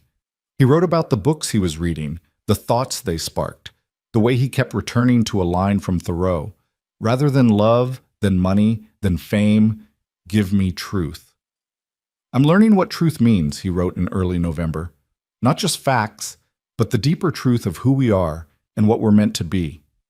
And my truth is this. I was lost until I met you. Every choice I made after Emma died was about survival. about keeping one step ahead of the past. But you made me want to build a future instead. You made me want to be someone worthy of being loved. That's the truth I'm fighting for now. Not just freedom, but the right to come back to you as a whole man instead of a broken one. Lydia kept every letter in a wooden box her mother had brought from Boston. At night, when the store was closed and the town was sleeping, she would take them out and read them by candlelight, tracing the words with her fingers, imagining his voice speaking them. She wrote back faithfully, filling pages with news from Whispering Creek. She told him about the early snow that came in October, about the traveling photographer who'd set up shop for a week and taken portraits of half the town, about the new school teacher who'd arrived from St. Louis with radical ideas about educating girls alongside boys. She told him about her father slowly warming to the idea of them, about Mary Beth becoming her fierce defender, about the way Sheriff Boone's recovery had changed some minds about what bravery really meant. She also told him about the hard parts, about the women who still crossed the street to avoid her, about the whispers that followed her into church, about the visiting minister who'd preached a sermon on Jezebel and looked directly at her while doing it. Let them talk, Caleb wrote back. Small minds will always fear what they don't understand. But you and I, we understand something they've forgotten, that love requires courage, that real wisdom often looks like foolishness to those who've never risked anything. Keep being brave, Lydia. Keep being you. Because that woman, the one who faced down bounty hunters with a shovel, who defied her father to loan books to an outlaw, who kissed me like she wasn't afraid of anything, that woman is my whole world. Winter settled over Colorado with brutal efficiency. The mountains disappeared behind walls of snow, and Whispering Creek hunkered down to wait out the cold months. Travel became difficult, then impossible, as the passes closed and the roads froze solid. The mail came sporadically, carried by hardy riders who charged premium rates for the risk. Lydia's last letter from Caleb arrived 3 days before Christmas. The trial is finally starting, he wrote. It's been delayed twice because of Benton's lawyers filing motions, but the judge has run out of patience. We're beginning January 2nd. The prosecutor is confident, but I'm trying not to hope too hard. I've learned that hope can be as dangerous as it is necessary. But then I think of you, and I can't help it. I hope anyway. If this works, if I walk out of that courtroom a free man, I'm coming straight back to Whispering Creek. I don't care if it's the middle of winter. I don't care if I have to walk every mile through snow. I'm coming back to you. Wait for me a little longer, Lydia. Please. I know I'm asking for more than I deserve, but I'm asking anyway. Wait for me. She held that letter against her chest and cried. Not from sadness, but from the overwhelming weight of loving someone so completely while being so powerless to help them. All she could do was wait and pray and try to believe that justice would prevail. Christmas came and went. The new year arrived with a brutal cold snap that froze the creek solid and kept everyone indoors except when absolutely necessary. Lydia marked off days on her calendar, counting toward January 2nd, imagining what was happening in Denver.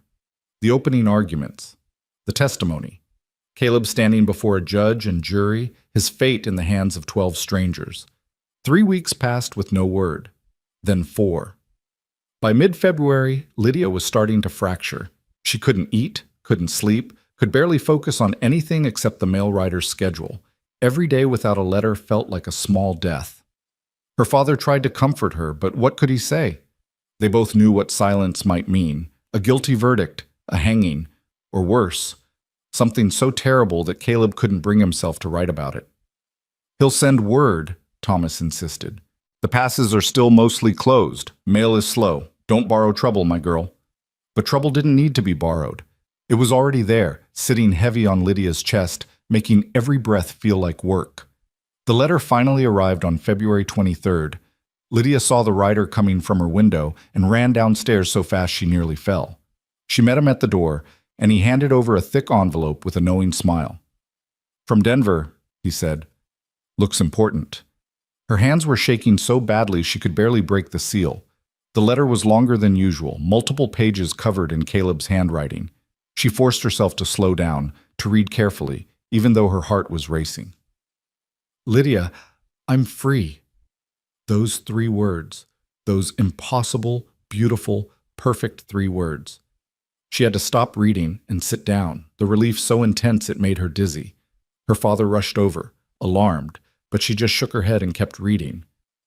The trial lasted 3 weeks. Benton's lawyers tried everything: character assassination, procedural delays, attempts to discredit me as a witness. But the evidence was overwhelming. The prosecutor had documents, testimonies from other victims, even a confession from one of the men Benton hired. When the jury convicted him on all counts, I actually felt Emma's presence, like she was finally at rest. The judge sentenced Benton to 20 years in territorial prison. He'll die there, old and forgotten, and there's justice in that. But the best part, the part I still can't quite believe, is what happened after.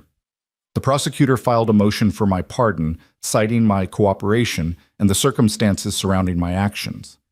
He argued that I'd acted in pursuit of justice when the law failed, and that I'd shown remorse and rehabilitation. The judge agreed. "Lydia," the judge agreed, "I'm officially pardoned for all charges related to Emma's death. The slate is clean. I'm free." Lydia pressed the letter to her lips, tears streaming down her face. Her father read over her shoulder, and she heard him make a choked sound that might have been a laugh or a sob. But there was more. "I'm not coming back to Whispering Creek," Caleb continued, and Lydia's heart stopped. "At least not immediately. I know that's not what you want to hear, but please let me explain. I've spent 3 years running, surviving, barely living. I've been defined by what I lost and what I did in response. But now I have a chance to build something new, to become someone new. And I want to do that right. I've bought land outside Boulder, 50 acres with a creek running through it and mountains on 3 sides. It's raw land, undeveloped, but it has potential. I'm going to build a ranch. Nothing fancy, but honest work, clean work. The kind of life Emma would have wanted for me, the kind of life I want to offer you. So I'm asking you to wait just a little longer. Give me 3 months to build a house, to establish something solid, to create a foundation worthy of you. Then, if you're still willing, if you haven't changed your mind, if your father will give his blessing, come to me. Come be my wife. Come build this life with me. I know it's asking a lot. I know 3 months feels like forever after we've already waited so long. But I want to do this right, Lydia. I want to court you properly, to marry you with your father's approval, to give you a home that's more than just walls and a roof. I want to give you the life you deserve, yours forever, if you'll have me, Caleb." She read the last paragraph 3 times, making sure she understood correctly. He was proposing, not in person, not on one knee with a ring, but in ink and paper and promises stretched across miles. He was asking her to wait 3 more months and then to come to him, to leave Whispering Creek, to leave her father, to leave everything familiar and build something entirely new with a man she'd known for barely 2 weeks before he'd ridden out of her life. It was madness. It was also the easiest decision she'd ever made. "Papa," she said, turning to Thomas with the letter clutched in her hands, "he's free. He's been pardoned. And he's asking—" "I read it," her father interrupted gently, "and I'm giving you my blessing." "Just like that?" "Just like that." He cupped her face in his hands. "Your mother and I married 3 weeks after we met. Everyone said we were rushing, that we didn't know each other, that it would never last. But we had 32 years together, and I'd do it all over again in a heartbeat. So yes, Lydia, if this is what you want, if he's who you want, then you have my blessing." She threw her arms around him, sobbing now, all the fear and hope and love of the past months pouring out. Her father held her tight, his own tears dampening her hair. "What will you do?" she asked when she could speak again. "The store. We'll be fine." He pulled back to look at her. "I'm not as old as I act, you know. I can manage, and Mary Beth mentioned her brother might be looking for work. We'll figure it out." "I don't know how to leave you." "Then don't think of it as leaving. Think of it as going toward love, toward life, toward everything your mother wanted for you." He smiled through his tears. "Besides, Boulder isn't that far. You can visit, and I'll expect regular letters." "Every week," she promised. The next 3 months were an agony and a blessing intertwined. Lydia threw herself into preparation, working with a dressmaker on her trousseau, ordering supplies she'd need for a new household, reading everything she could find about ranching and homesteading. She'd been a shopkeeper's daughter all her life. She had no idea how to be a rancher's wife. But she'd learn. She'd learn anything necessary to make this work.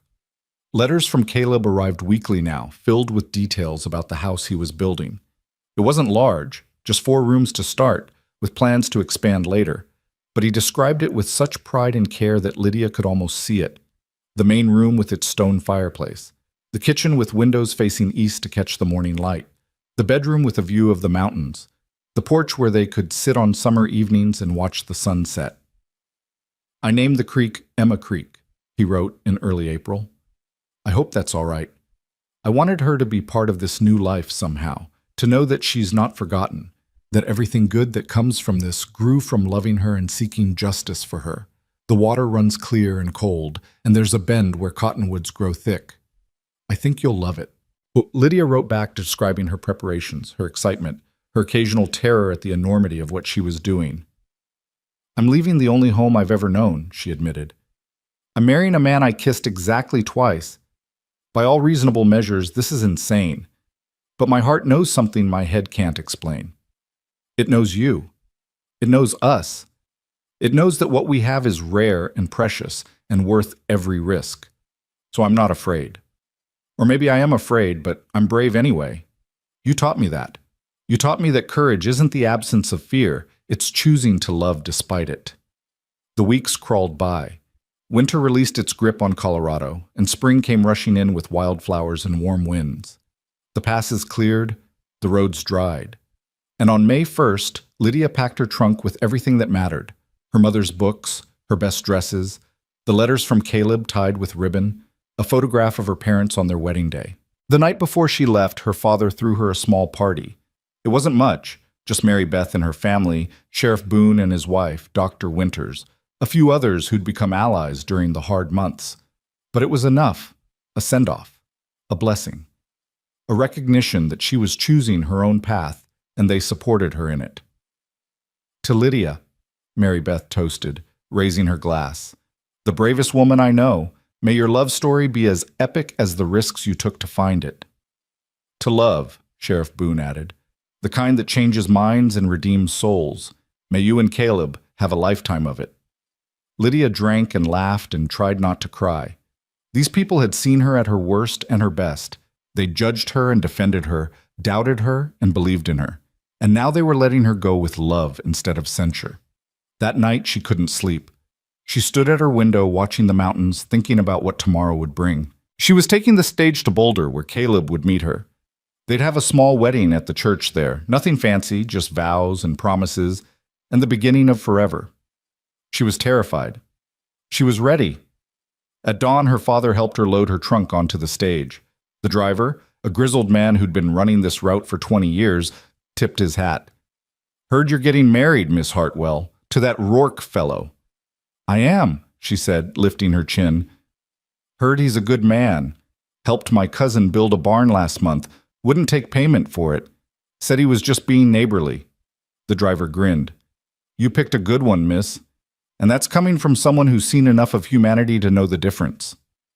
It was a small thing, that casual endorsement from a stranger, but it meant everything.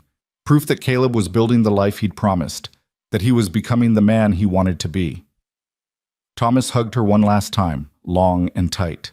"Your mother would be so proud," he whispered. "I am so proud. I love you, Papa. I love you too, my brave girl. Now go find your happiness." Lydia climbed into the stage, and as it pulled away, she looked back at Whispering Creek. The general store where she'd grown up, the church where her mother was buried, the streets where she'd spent 23 years preparing for a life she hadn't known she was preparing for. Then she turned forward, toward the mountains, toward Boulder, toward Caleb. The journey took 6 hours over roads still muddy from spring melt. Lydia watched the landscape change outside her window. The high valley where Whispering Creek nestled giving way to steeper terrain, then opening into the broader approaches to Boulder. She saw ranches and farms, signs of civilization growing denser as they neared the town. By the time the stage pulled into Boulder's depot, her heart was hammering so hard she thought the other passengers must hear it. She stepped down on shaking legs, and there he was. Caleb stood beside a wagon, hat in his hands, his dark hair slightly longer than she remembered, his face more relaxed. He'd gained weight, good weight, healthy weight, and the hunted look she'd seen in his eyes was gone.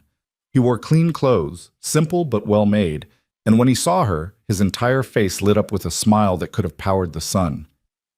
Lydia. Her name was a prayer on his lips. She wanted to run to him, to throw herself into his arms like the heroines in her novels.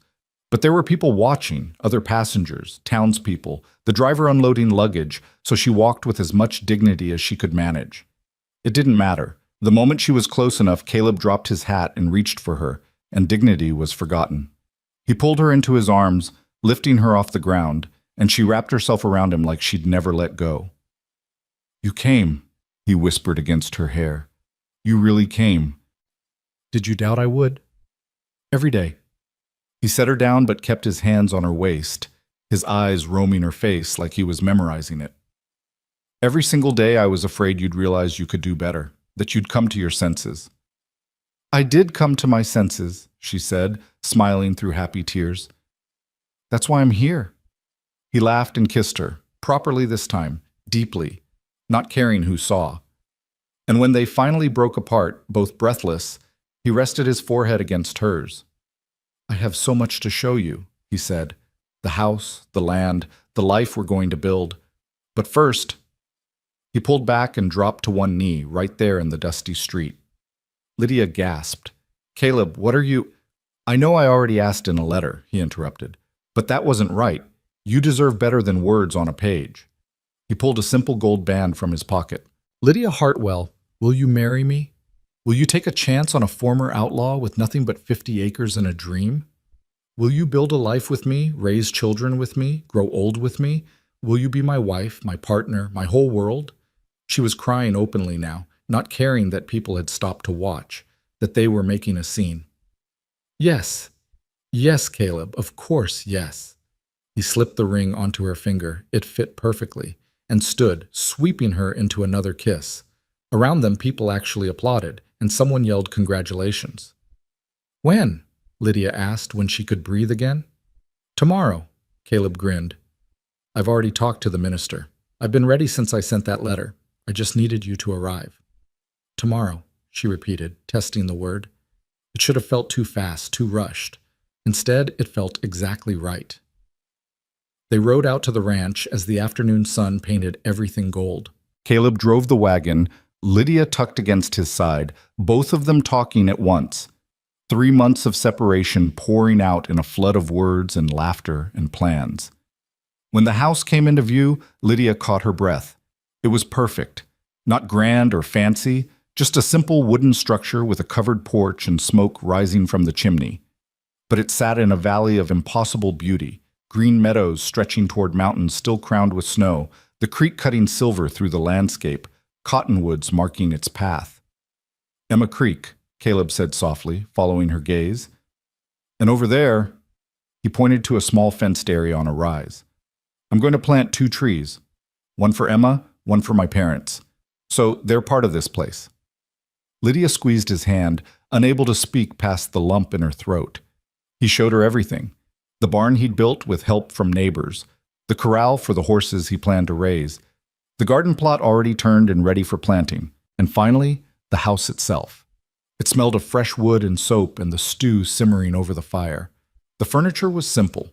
A table he'd built himself, chairs purchased in town, a bed frame waiting for the mattress that would arrive tomorrow. But the care was evident in every detail, the way the windows were positioned to capture light. The shelves he'd put up in what would be their bedroom, ready for books.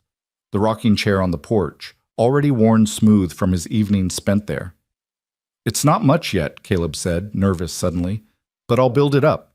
I'll add rooms as we need them, make it comfortable, make it—" "It's perfect," Lydia interrupted. "It's absolutely perfect." That night, they sat on the porch as the sun set behind the mountains, talking until the stars came out. They talked about the wedding tomorrow, about who would stand up with them, about where they'd go on a brief honeymoon. They talked about the ranch, about Lydia's plans for a garden, about maybe getting chickens and eventually a milk cow. They talked about Whispering Creek and Denver, about her father and Emma, about the past that had brought them here, and the future stretching out before them. And as the darkness deepened and the temperature dropped, Caleb pulled a blanket around them both and said, "I need to tell you something." Lydia looked up at him, seeing the seriousness in his face. What is it? This life. It's not going to be easy. Ranching is hard work. The winters are brutal. We'll face setbacks and failures and days when nothing goes right. And I'm not perfect. I have nightmares sometimes about Emma, about the men I killed. I wake up in cold sweats thinking I'm back on the run, and some days I still can't quite believe this is real, that I'm allowed to have this.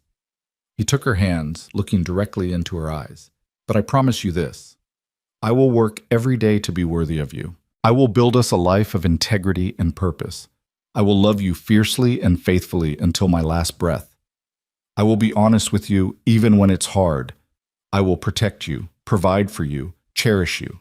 And I will never, ever take for granted the gift you're giving me by choosing this life, by choosing me. Lydia felt tears slip down her cheeks. I have promises too. You don't have to. Yes, I do. She squeezed his hands. I promise to be your partner in all things, equal in this life we're building. I promise to be strong when you're weak and to let you be strong when I'm weak. I promise to challenge you, support you, stand beside you through whatever comes. I promise to honor Emma's memory by living fully, by loving bravely, by being the kind of woman who makes your sacrifice mean something. And I promise to remind you every single day that you're not defined by your worst moments. You're defined by what you chose to do after them. They held each other in the darkness, two people who'd found each other against impossible odds, who'd chosen love when the world said they were foolish, who'd built hope out of ashes and grief. They called you foolish for loving me, Caleb said quietly. I know. What do you call it? Lydia smiled, thinking of her answer, knowing it was true, but she'd save it for later, for tomorrow, when they stood before God and witnesses and promised forever. For all the tomorrows after that, when they'd prove that the greatest wisdom was found in the heart the world called foolish. I call it the best decision I ever made, she said simply. Now let's go inside. We have a wedding to prepare for, and I want to sleep in my new home for the first time. They rose and walked into the house together, and behind them the mountains stood eternal, the stars wheeled overhead, and Emma Creek sang its endless song of water over stone. The past was finally past.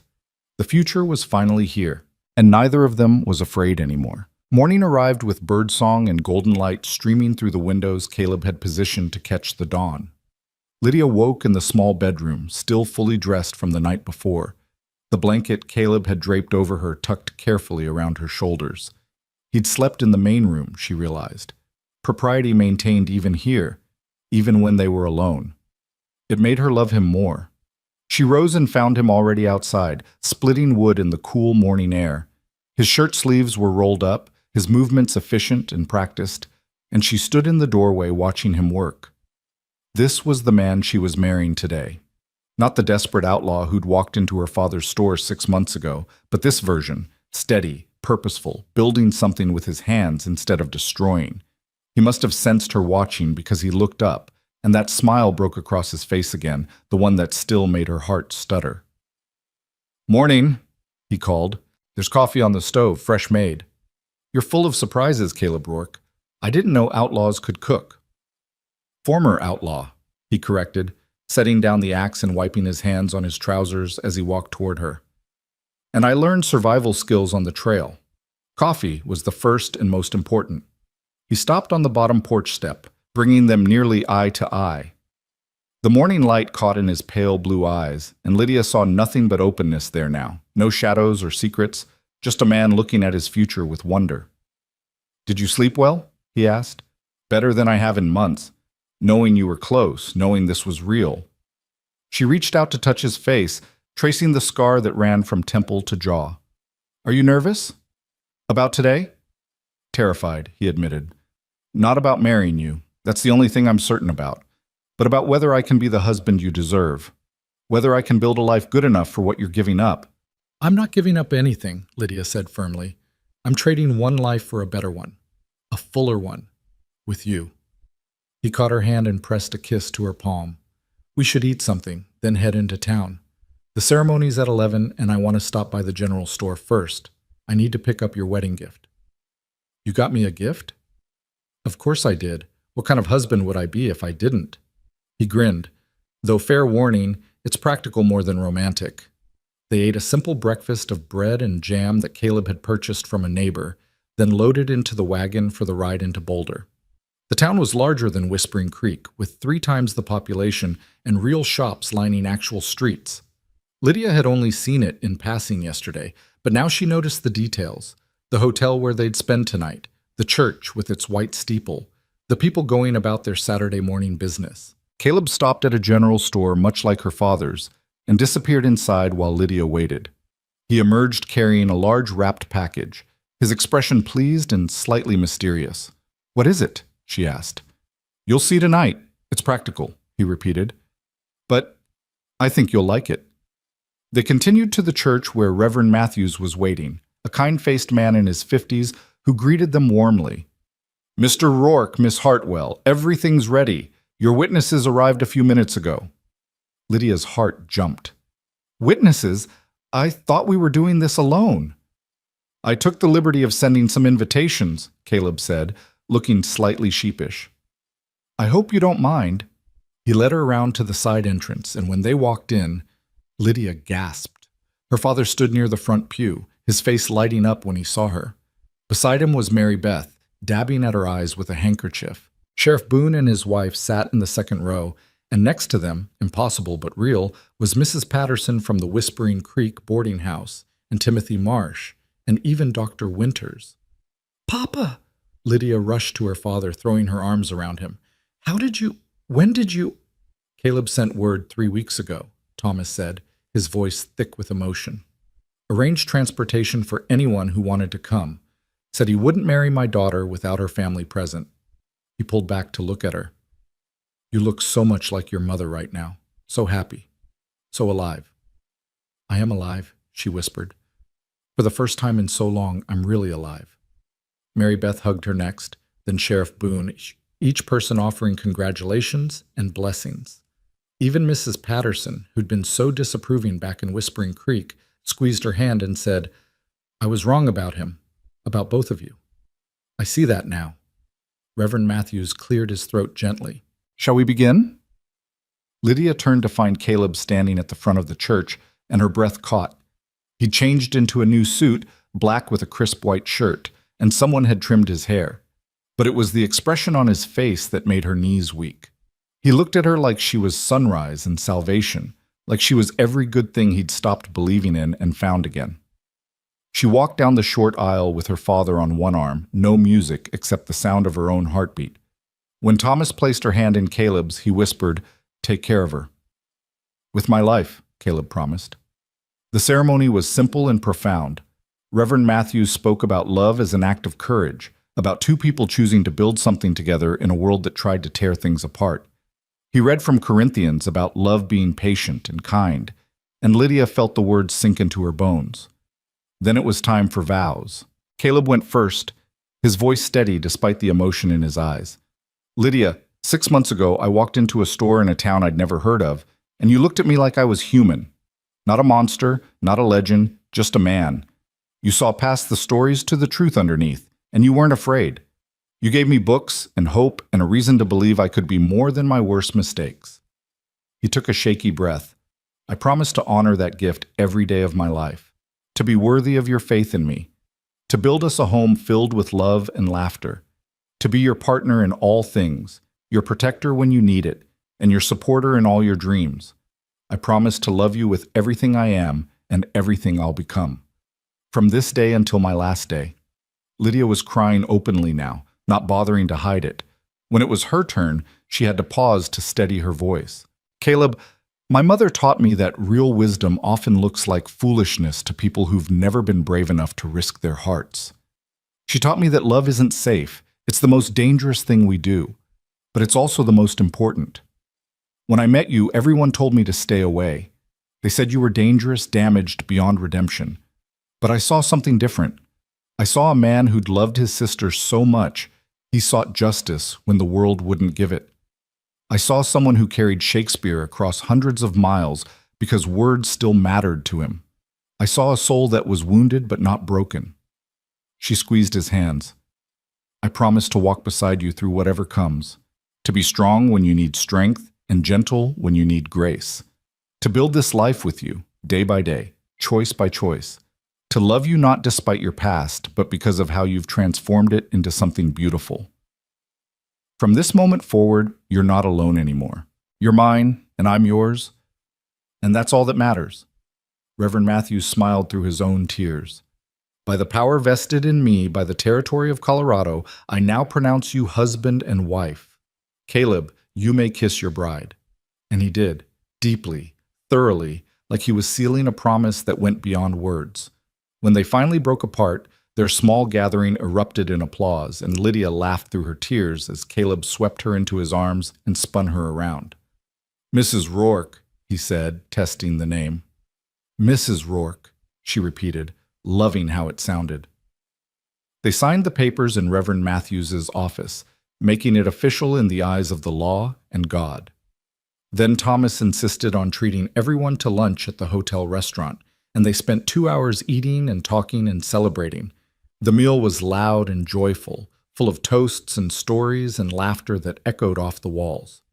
Sheriff Boone stood and raised his glass.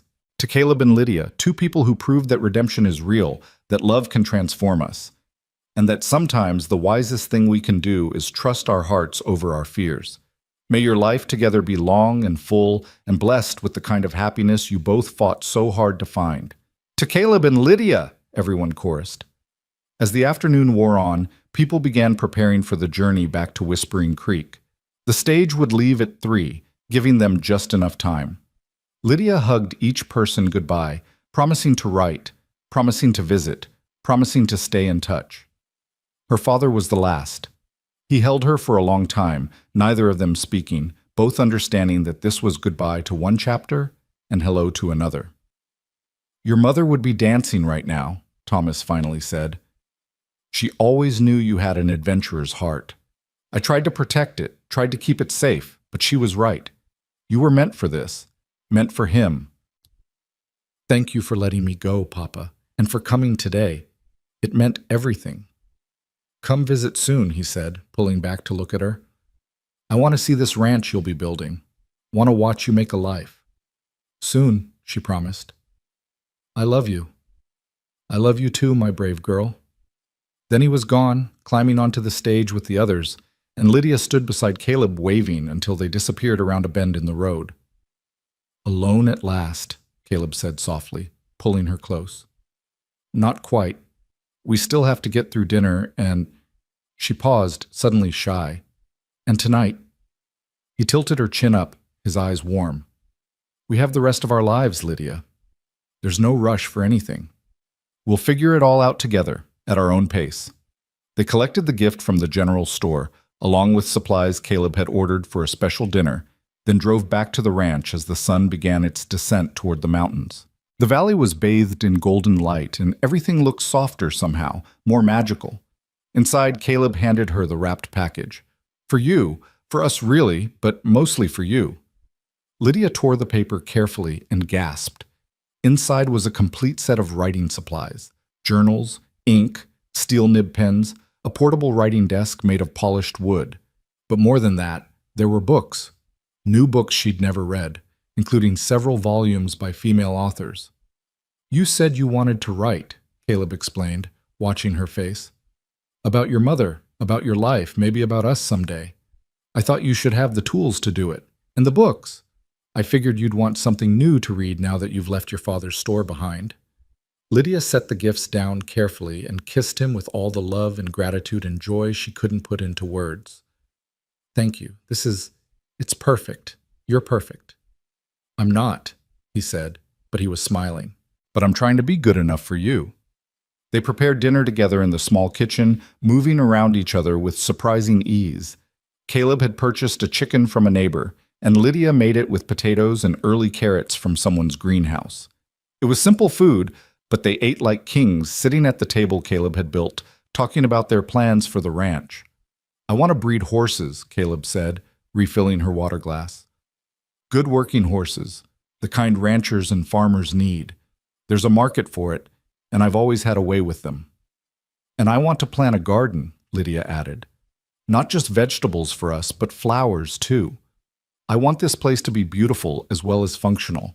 I want Emma Creek to be somewhere people see and think love lives there. It will be, Caleb promised.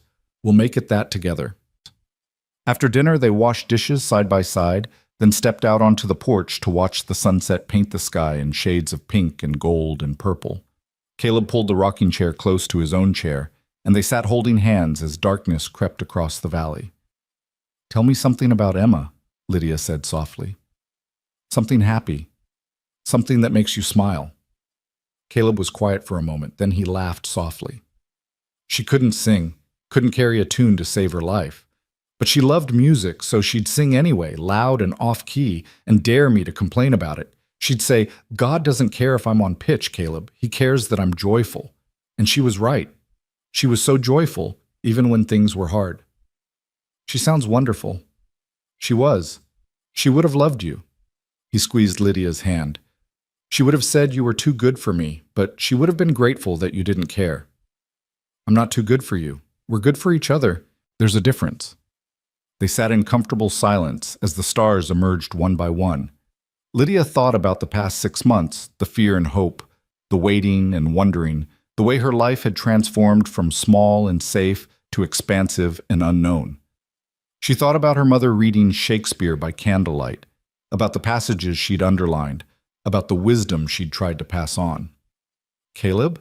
she said quietly. "Yes?" "Do you remember asking me what I'd call our story? What I'd call choosing to love you?" "I remember." "I'm ready to answer now." She turned to face him in the darkness. "I call it wisdom. The kind that only comes from listening to your heart when the whole world tells you you're wrong. The kind that knows some risks are worth taking, some people are worth fighting for, some loves are worth everything you have to give up to protect them." Caleb stood and pulled her to her feet, drawing her into his arms. "You've given me more than I ever thought I'd have again. More than I deserve." "Stop saying that," she chided gently. "You deserve happiness. You deserve love. You deserve a life that's more than just surviving, and I'm going to spend every day proving that to you until you believe it. That might take a while." "Good thing we have forever, then." He kissed her slowly, tenderly, like they had all the time in the world. And they did. No bounty hunters chasing them, no town gossiping about them, no past hunting them. Just this moment, this love, this life they were beginning together. When they finally went inside, Caleb lit the lamps and showed Lydia the bedroom properly. He'd made up the bed with new linens, had placed wildflowers in a jar on the windowsill, had hung curtains she could draw for privacy. "I'll sleep in the main room tonight," he said, reading her nervousness. "I meant what I said earlier. We have time. There's no rush." "Stay," Lydia said, surprising herself with the word. "I don't want to spend my wedding night alone, even if we're just sleeping. Even if—" She took a breath. "I want to wake up next to my husband." Something shifted in Caleb's expression, a deepening of the love already there. "Are you sure?" "I'm sure." They prepared for bed with nervous laughter and averted eyes, both of them suddenly shy despite all they'd been through. But once they were under the blankets, the awkwardness faded. Caleb gathered her close, her head on his chest, his arm around her shoulders, and Lydia felt something settle deep in her soul. This was home. Not the house, not the land, but this. Being held by someone who knew her fully and loved her anyway. "Lydia?" Caleb's voice rumbled in his chest. "Hmm?" "Thank you for seeing me, for looking twice when everyone else looked away, for being brave enough to love me when I'd forgotten how to love myself."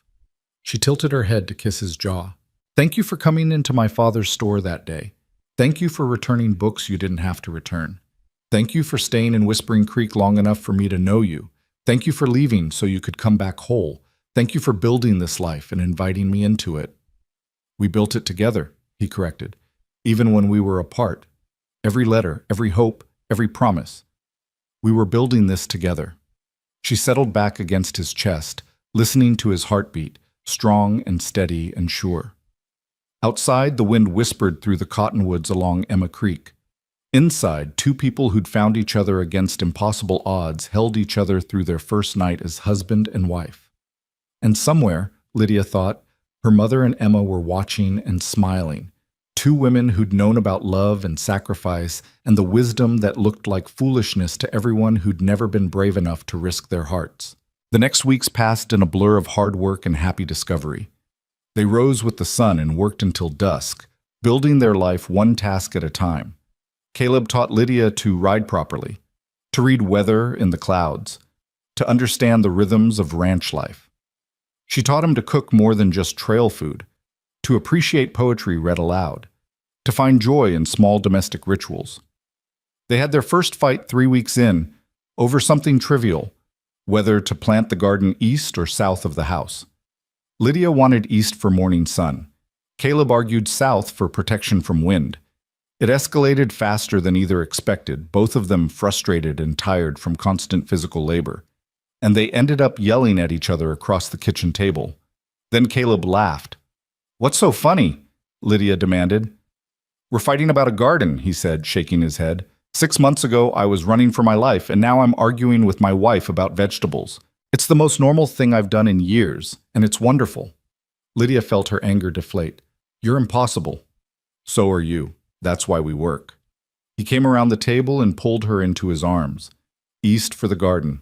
You're right. You're always right about growing things." "I'm not always right." "You're right about the things that matter." He kissed her forehead. "And I promise to remember that even when we're fighting." They made up properly, and Lydia learned something important. Love wasn't just the easy moments. It was also the fights you worked through, the compromises you made, the grace you extended when you were both tired and frustrated and trying your best. The garden went in on the east side. Within weeks, green shoots emerged, and Lydia felt absurdly proud of each tomato plant, each row of beans, each patch of herbs. This was hers, theirs, evidence that they could nurture something and watch it grow. Neighbors began stopping by, curious about the pardoned outlaw and his new wife. Some came with suspicion, but Caleb's easy manner and Lydia's genuine warmth won most of them over. Within a month, they'd been invited to 2 barn raisings and a church social. The community was slowly accepting them, slowly letting them belong. Thomas visited in late June, staying for a week. He brought gifts from Whispering Creek, quilts made by the church ladies, preserves from Mary Beth's mother, a carved wooden sign for their ranch that said Emma Creek in elegant letters. He worked alongside Caleb building a new corral, and Lydia watched the 2 men slowly develop mutual respect and affection. "You've done well," Thomas told her one evening as they sat on the porch watching the sunset. "This life you're building, it's good, it's real. Your mother would be so proud." "I miss her," Lydia admitted. "I wish she could see this. Meet Caleb. Know that I found what she told me to look for." "She knows," Thomas said firmly. "I believe that with everything in me. She knows, and she's happy for you." July brought heat and the first real test of their marriage. A neighboring rancher's cattle broke through fences and trampled half of Lydia's garden. She was devastated, standing in the ruins of weeks of work, trying not to cry. Caleb found her there and didn't offer empty comfort or try to minimize her loss. Instead, he said, "We'll replant. We'll build better fences, and I'll talk to Henderson about compensation for the damage." "It's not his fault his fences broke. It's his responsibility, though. And you worked hard on this garden. That matters." He took her hands. "Your work matters, Lydia. Your dreams matter, and I'll defend both with everything I have." He did talk to Henderson, who apologized profusely and insisted on helping repair the damage. Within a week, they had new fences and fresh seeds planted. The garden wouldn't produce much this year, but there was always next year, always another chance to try. By August, the ranch was starting to take real shape. They had 3 horses now, Caleb's black gelding and 2 mares he'd purchased for breeding. The house had a new room added, giving them more space. Lydia's writing desk sat in a corner of the bedroom, her journals filled with observations about ranch life, letters she'd send to her father, the beginnings of a story about her mother. One evening, Caleb came home from Boulder with a letter. "It's from the prosecutor," he said, his face carefully neutral. "The one who handled Benton's trial." Lydia's heart jumped. "What does it say?" Caleb opened it slowly, reading aloud. "Dear Mr. Rourke, I'm writing to inform you that Silas Benton died in prison last month. Heart failure, the doctors said, though I suspect it was also a failure of conscience. With his death, the last connection to your past is severed. You're truly free now, in every sense of the word. I hope you're building the life you deserve. You earned it. With respect and admiration, James Whitmore. The letter fluttered from Caleb's hands. He sat down heavily, and Lydia saw tears streaming down his face, the first time she'd ever seen him cry.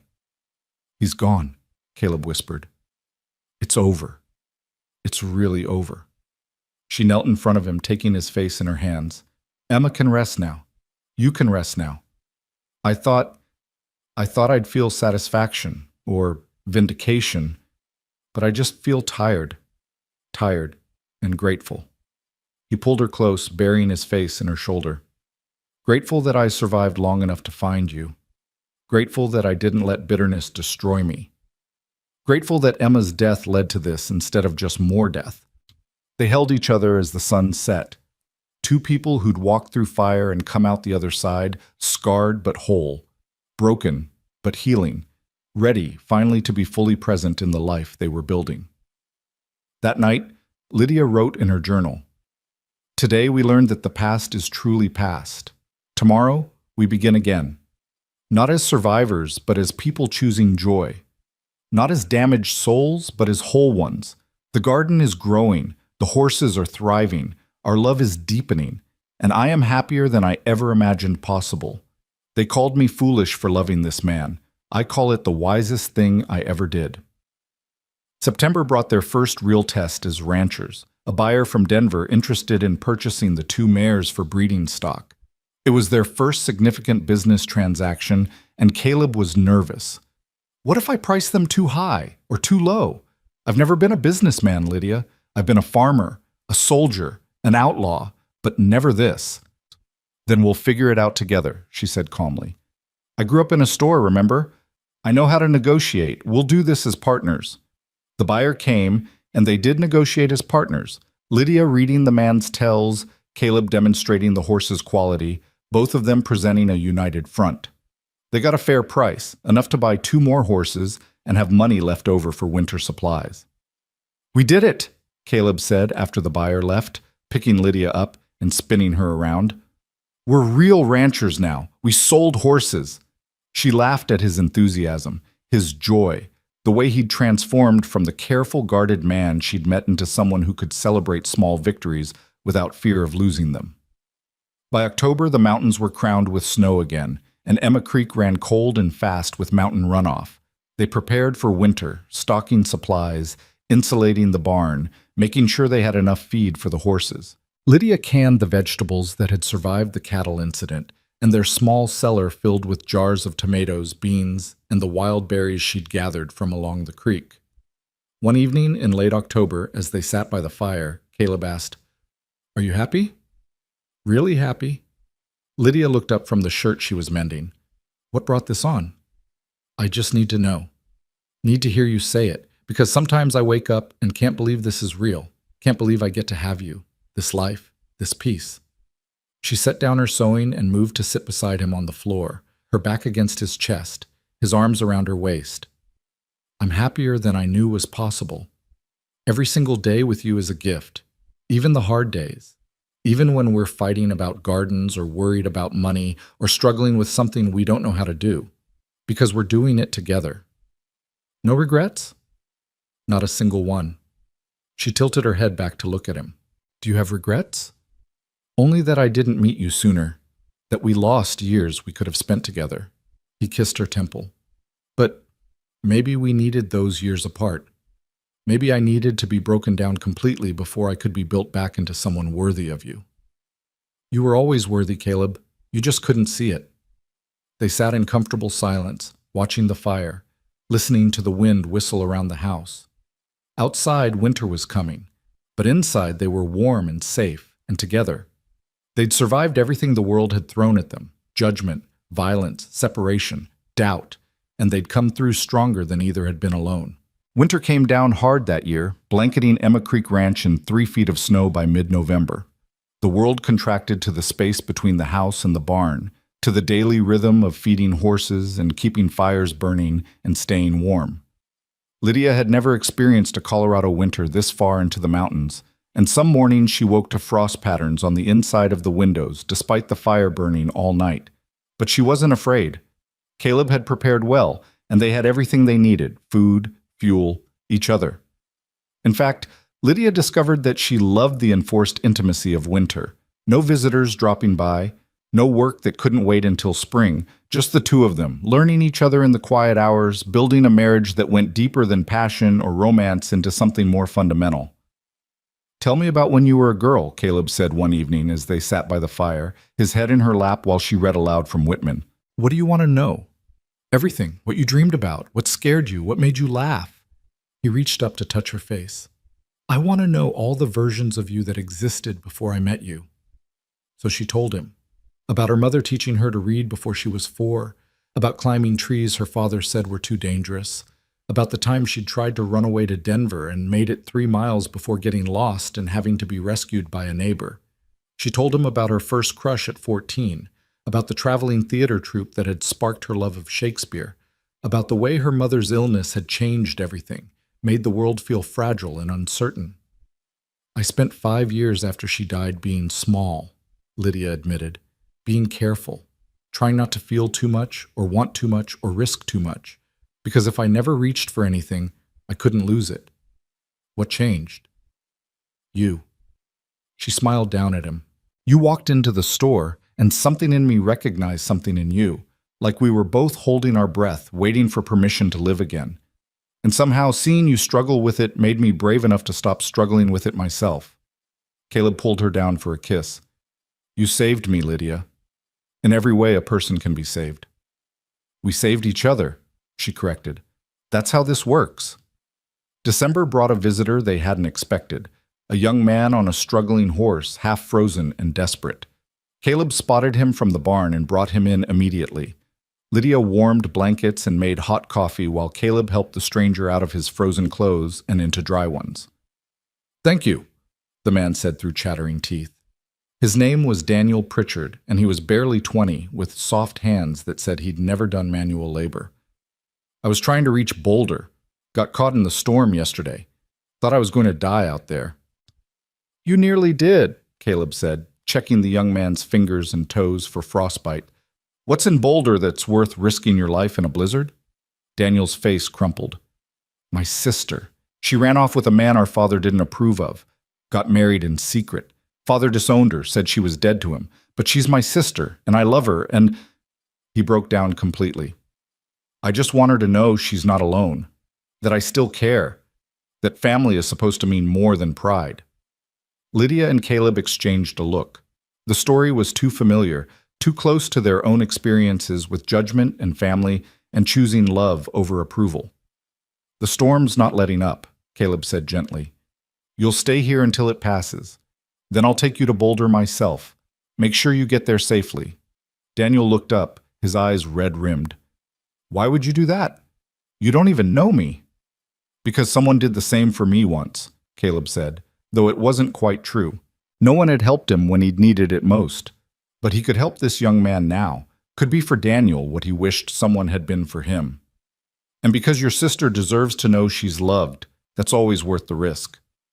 Daniel stayed for 3 days while the storm raged. In that time, they learned his story, how his sister Sarah had fallen in love with a ranch hand, how their wealthy father had forbidden the match, how Sarah had chosen love anyway and paid the price. Daniel had been caught between loyalty to family and loyalty to his sister, but in the end, his heart had won. "Father said I was a fool," Daniel told them on the second night. "Said I was throwing away my inheritance, my place in society, all for what? A girl who made her choice?" "She's not just a girl," Lydia said firmly. "She's your sister. And love isn't foolish, Daniel. Fear is foolish. Pride is foolish. But love is the bravest thing we do." When the storm broke, Caleb saddled 2 horses and rode out with Daniel, leaving Lydia alone at the ranch.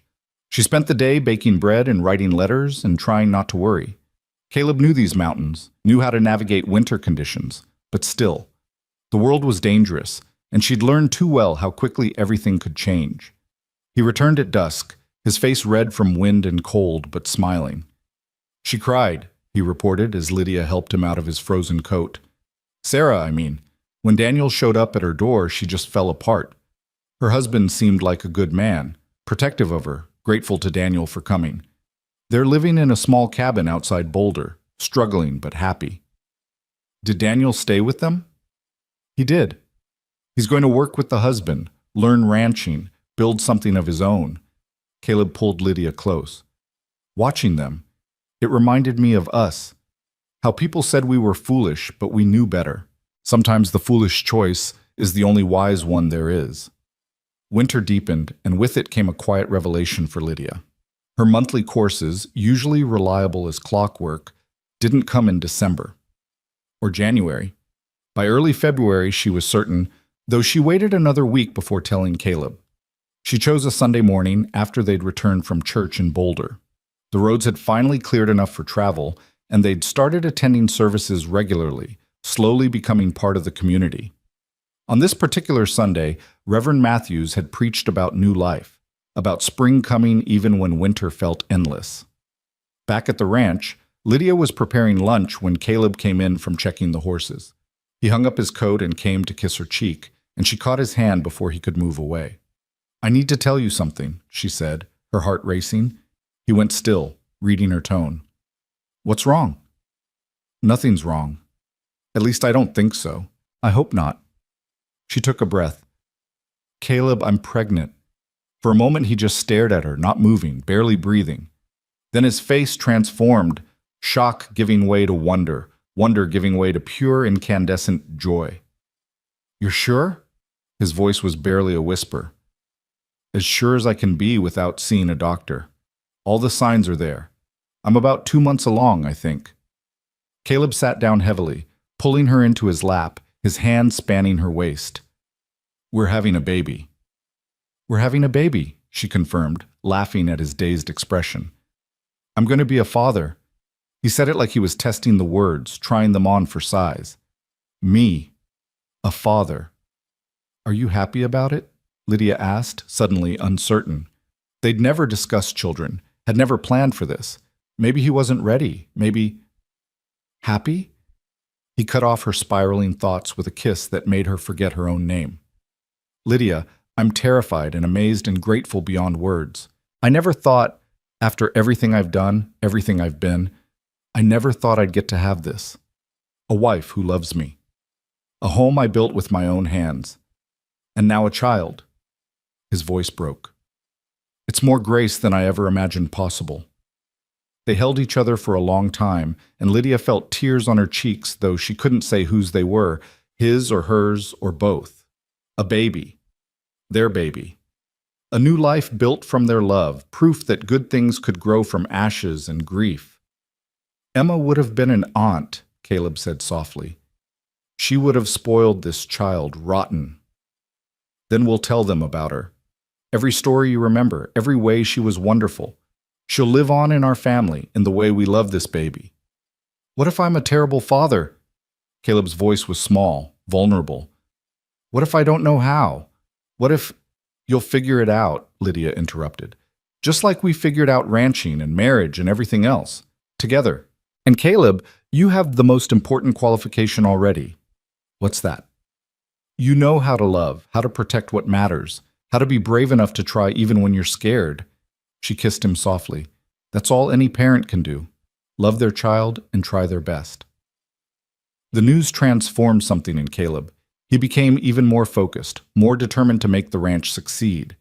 He worked from dawn until dusk, building a larger barn, improving fences, preparing for the foals that would come in spring.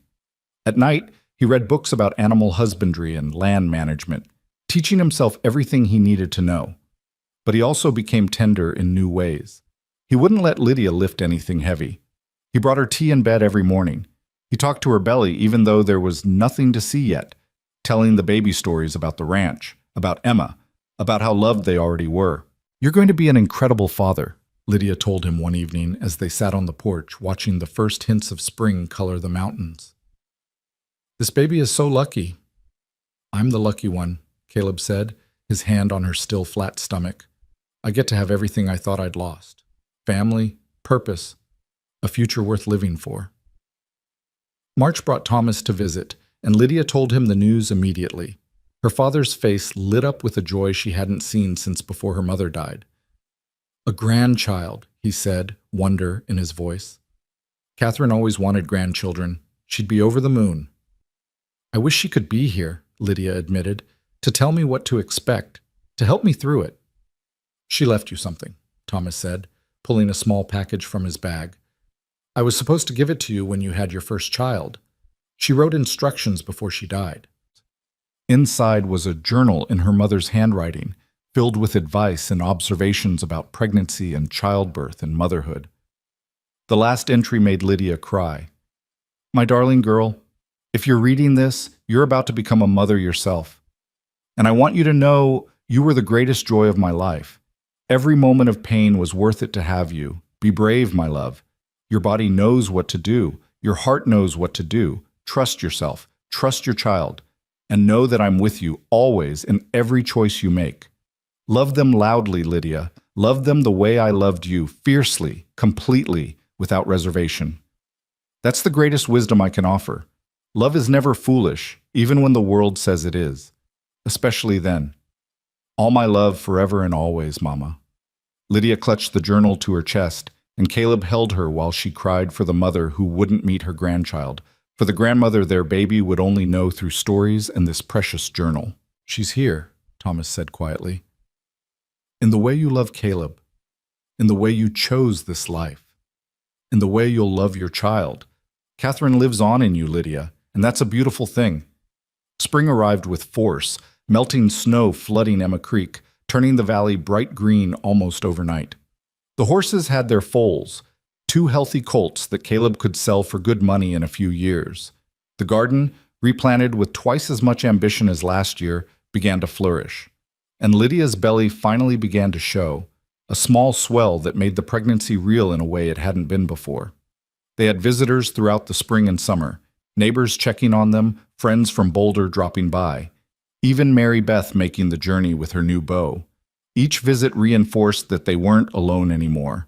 They'd built a community, a network of people who cared about them and wanted to see them succeed. In June, Daniel Pritchard came by with his sister Sarah and her husband Tom. Sarah was pregnant too, due just a month after Lydia, and the 2 women bonded immediately over shared experiences and fears. "Everyone told me I was a fool for marrying Tom," Sarah confided one afternoon while their husbands worked in the barn. "They said I was throwing away everything for a man with nothing.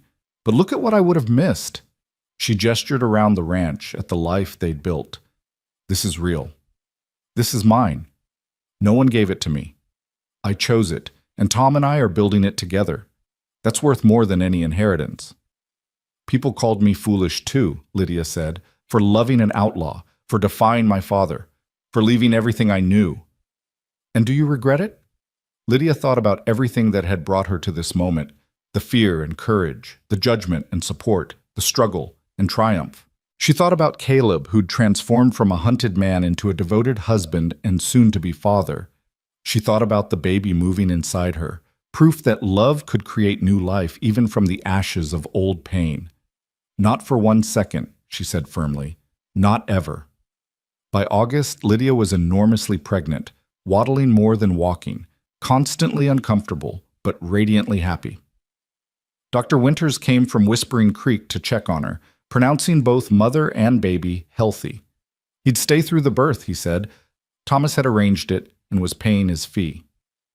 "Your father loves you very much," Dr. Winters told Lydia as he packed his medical bag. "He talks about you constantly, about how proud he is, about how brave you've been." "I learned it from him," Lydia said, "and from my mother. They taught me that love requires courage, and courage requires love.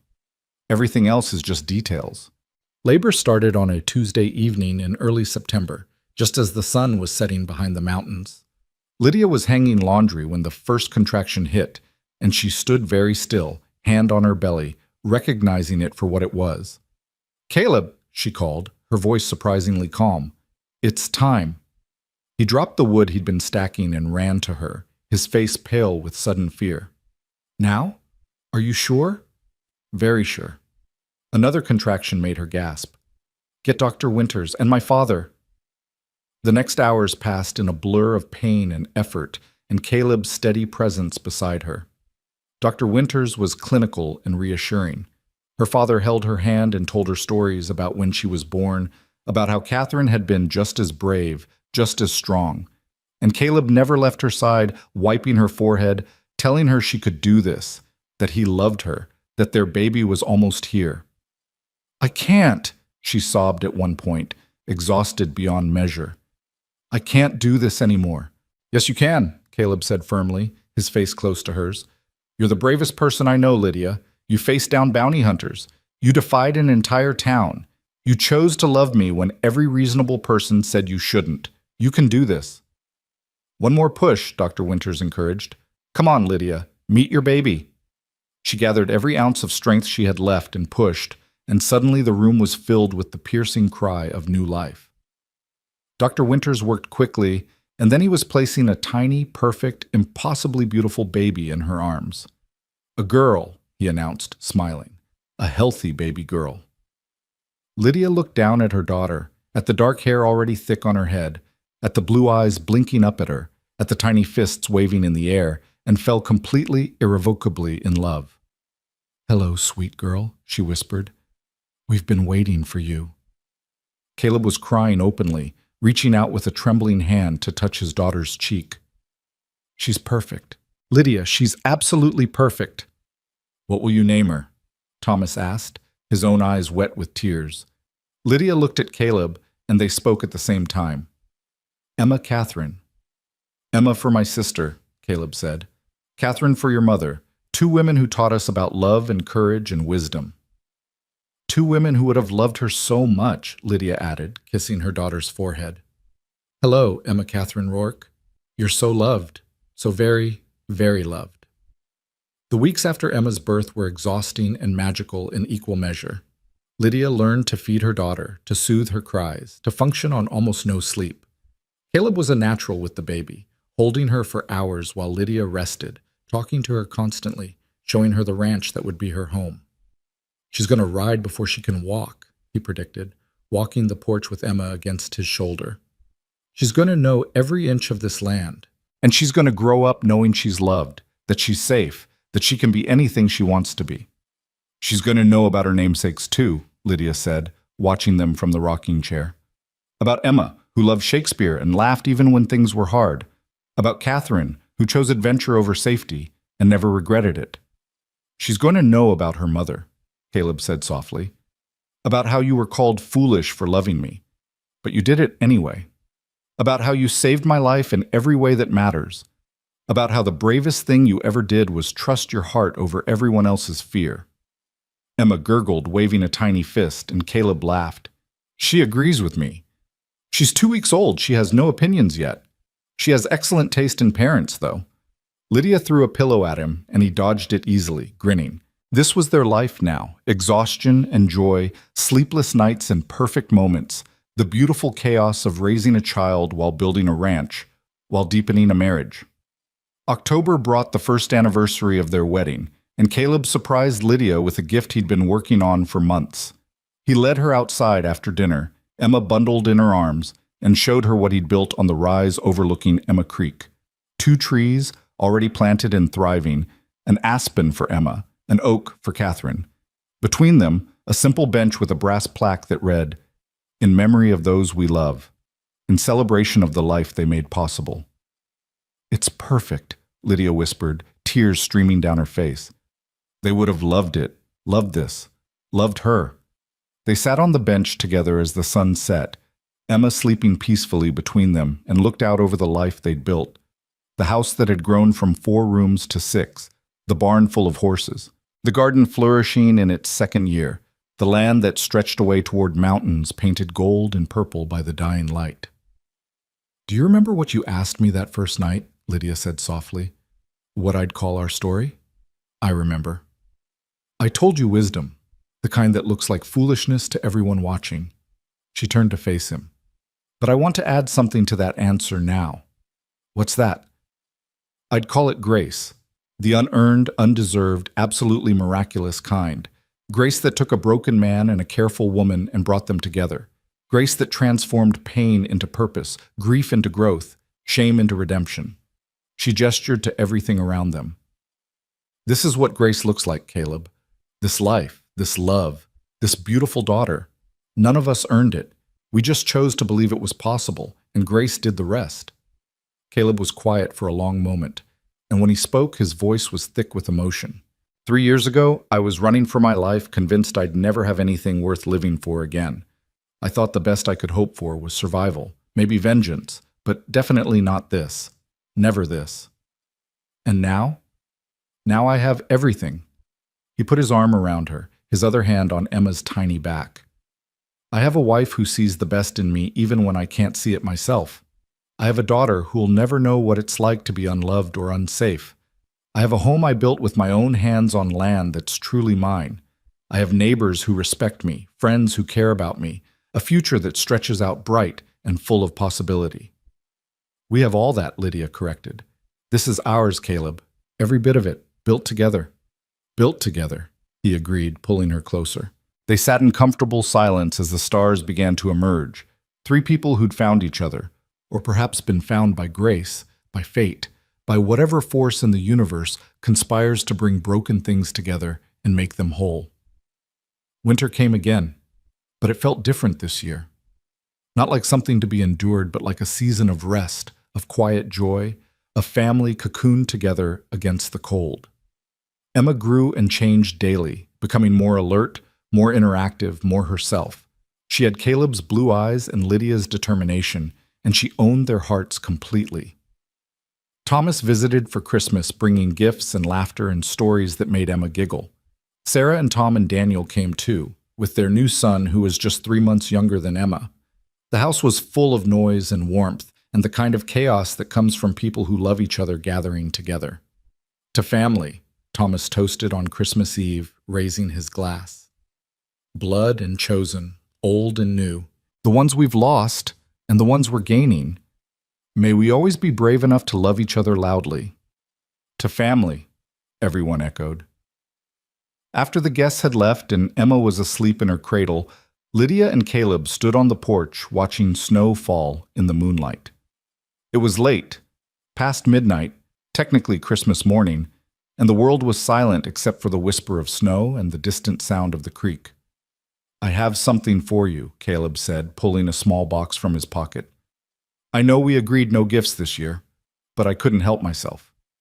Inside was a simple locket, silver and worn, clearly old. Lydia opened it and found 2 miniature portraits, a woman with dark hair and laughing eyes, and a girl of about 17 with the same features. Emma and your mother, Caleb explained. I found an artist in Denver who could work from the photograph of Emma I kept and from your description of Catherine. I wanted you to be able to carry them with you. Wanted our daughter to see the women she's named for. Lydia couldn't speak past the lump in her throat. She just turned and kissed him with everything she felt. Gratitude, love, wonder at how he always seemed to know exactly what her heart needed. I love you, she finally managed. So much. More than I have words for. I love you too. He fastened the locket around her neck. Thank you for saving me, Lydia, for seeing me when I was invisible, for loving me when I was unlovable, for building this life with me. Thank you for being worth saving, she countered, for being brave enough to change, for choosing hope over bitterness, for giving me adventures and safety all at once. They stood together watching the snow transform the world into something clean and new, and Lydia thought about journeys and destinations, about foolishness and wisdom, about all the voices that had told her to be careful, be sensible, be safe. She'd ignored them all. She'd followed her heart into unknown territory, and it had led her here, to a ranch in the Colorado mountains, to a husband who'd been broken and was slowly becoming whole, to a daughter who represented every good thing that could grow from choosing love over fear. Years passed, measured in seasons and milestones, and the steady accumulation of life lived fully. Emma grew into a bright, fearless child who did indeed learn to ride before she was fully steady on her feet. 2 more children followed, a son named Thomas after Lydia's father, and another daughter they called Catherine, though everyone called her Kate. The ranch prospered. Caleb's reputation as a horse breeder spread, and buyers came from as far as Denver and Kansas City. Lydia started a small school in Boulder, teaching children to read and write and love books the way her mother had taught her. She also wrote essays about ranch life, stories based on her experiences, and eventually a memoir about loving an outlaw and finding wisdom in foolishness. Thomas Hartwell lived long enough to see all three of his grandchildren, to watch the ranch become successful, to know that his daughter had found the happiness Catherine had always wanted for her. He died peacefully in his sleep during a visit when Emma was 12, Thomas was 9, and Kate was 6. They buried him in Whispering Creek next to Catherine, and Lydia felt the circle complete. Her parents together again, their love story finished but living on in the family they'd created. Mary Beth married and had children of her own. Sarah and Tom's ranch thrived. Daniel became a respected rancher in his own right. The network of people who'd been called foolish for choosing love over convention grew and flourished, proving that wisdom often wore the face of folly. But it was Emma, their first daughter, now a young woman of 20, who asked the question that brought everything full circle. She'd been reading Lydia's memoir, the one that had been published last year to surprising success, and she looked up from the pages with tears in her eyes. "Mama, people really called you foolish for loving Papa?" It was a summer evening. The whole family gathered on the expanded porch that now wrapped around 3 sides of the house. Caleb looked up from the saddle he was mending, interested in how Lydia would answer. "They did," Lydia confirmed. "Many people. They said I was throwing my life away, that I was naive, that I didn't understand the danger, that I'd regret it." "Did you ever regret it?" Emma asked, though her tone said she already knew the answer. "Not for one single moment." Lydia reached for Caleb's hand. "Not even the hard moments. Not even when we struggled or fought or faced setbacks. Because all of it, every challenge, every difficulty, it was ours. We chose it together." Thomas, now a strapping young man of 17 who looked remarkably like his father, spoke up. "But Mama, you gave up a lot. You left your home, your father, everything you knew. Wasn't that scary?" "Terrifying," Lydia admitted. "But staying would have been worse. Staying would have meant living half a life, always wondering what might have been. And I'd rather have this," she gestured to all of them, to the ranch, to the life they'd built, with all its challenges, than a safe, small life I never really wanted. Kate, 12 and full of questions, leaned forward. "Papa, were you scared too, when you met Mama?" Caleb set down the saddle and pulled his youngest daughter onto his lap. "More scared than I'd ever been, because I knew, the moment I saw your mother, I knew she could save me or destroy me, that I'd never be the same after meeting her, and I was right. She changed everything." "For the better?" Kate pressed. "For the infinitely better." He kissed the top of her head. "You 3 exist because your mother was brave enough to see past what everyone told her I was to who I actually was. Because she chose wisdom that looked like foolishness." Emma closed the memoir, her expression thoughtful. "I want to love like that someday, bravely, without apology, the way you 2 love each other." "You will," Lydia assured her. "And when you do, people might call you foolish. They might not understand, but you'll know, in your heart, in your bones, when something is right, and that knowing is worth more than all the approval in the world." The sun was setting behind the mountains, painting everything in shades of gold and rose. The trees Caleb had planted 15 years ago, the aspen for Emma Rourke, the oak for Catherine Hartwell, had grown tall and strong, their branches creating dappled shadows across the memorial bench. "Tell us about them," Thomas said. "Thomas. About Aunt Emma and Grandma Catherine. Tell us the stories again." So they did. Caleb talked about his sister who'd loved Shakespeare and laughed even in hard times. Lydia shared memories of her mother reading by candlelight, choosing adventure over safety, living fully until her last breath. They talked about the women their children were named for, keeping them alive through stories, through choices, through the way they loved each other and their family. As darkness fell and the children drifted inside one by one, Lydia and Caleb remained on the porch, sitting in the same spots they'd occupied on countless evenings over the years. Emma Creek sang its eternal song in the distance. The mountains stood watch as they always had. And 2 people who'd found each other against impossible odds sat hand in hand, comfortable in the life they'd built. Do you remember what people called us? Caleb asked softly. Which thing specifically? They called us many things. He smiled. You know which one? The big one. Lydia thought back to that first winter in Whispering Creek, to the voices that had judged her, warned her, predicted her failure. She thought about the women who'd crossed the street to avoid her, the men who'd pitied her father, the certainty with which people had declared she was making a terrible mistake. They called me foolish, she said, for loving an outlaw with nothing to offer but trouble and heartache. And what did you call it? It was the same question he'd asked 15 years ago on the porch of their first small house. She'd given him an answer then. Wisdom, grace, the best decision she'd ever made. All of it had been true. But now, with years of marriage behind them, with 3 children grown and growing, with a life that had exceeded every hope she'd dared to harbor, she had a fuller answer. I call it love, she said simply. The truest kind. The kind that transforms everything it touches. The kind that takes 2 broken people and makes them whole. The kind that builds ranches and raises children and creates beauty from ashes. She turned to face him, this man who'd been an outlaw and was now a devoted father, a successful rancher, a pillar of their community. She saw the silver threading through his dark hair, the lines around his eyes from years of squinting into the sun, the scar on his jaw that she'd traced 1,000 times. They called me foolish for loving you, she continued. But you called me your greatest wisdom, and I think we were both right. Love is foolish. It defies logic, ignores evidence, takes insane risks. But it's also the greatest wisdom there is. Because love sees what everyone else misses. Love knows truths that reason can never grasp. Love is brave enough to believe in transformation, in redemption, in the possibility that people can change and grow and become more than their worst moments. Caleb's eyes were bright with emotion. I would have died without you. Maybe not physically, but in every way that matters. I would have stayed frozen in that moment of grief and rage, never moving forward, never healing. You gave me back my life, Lydia.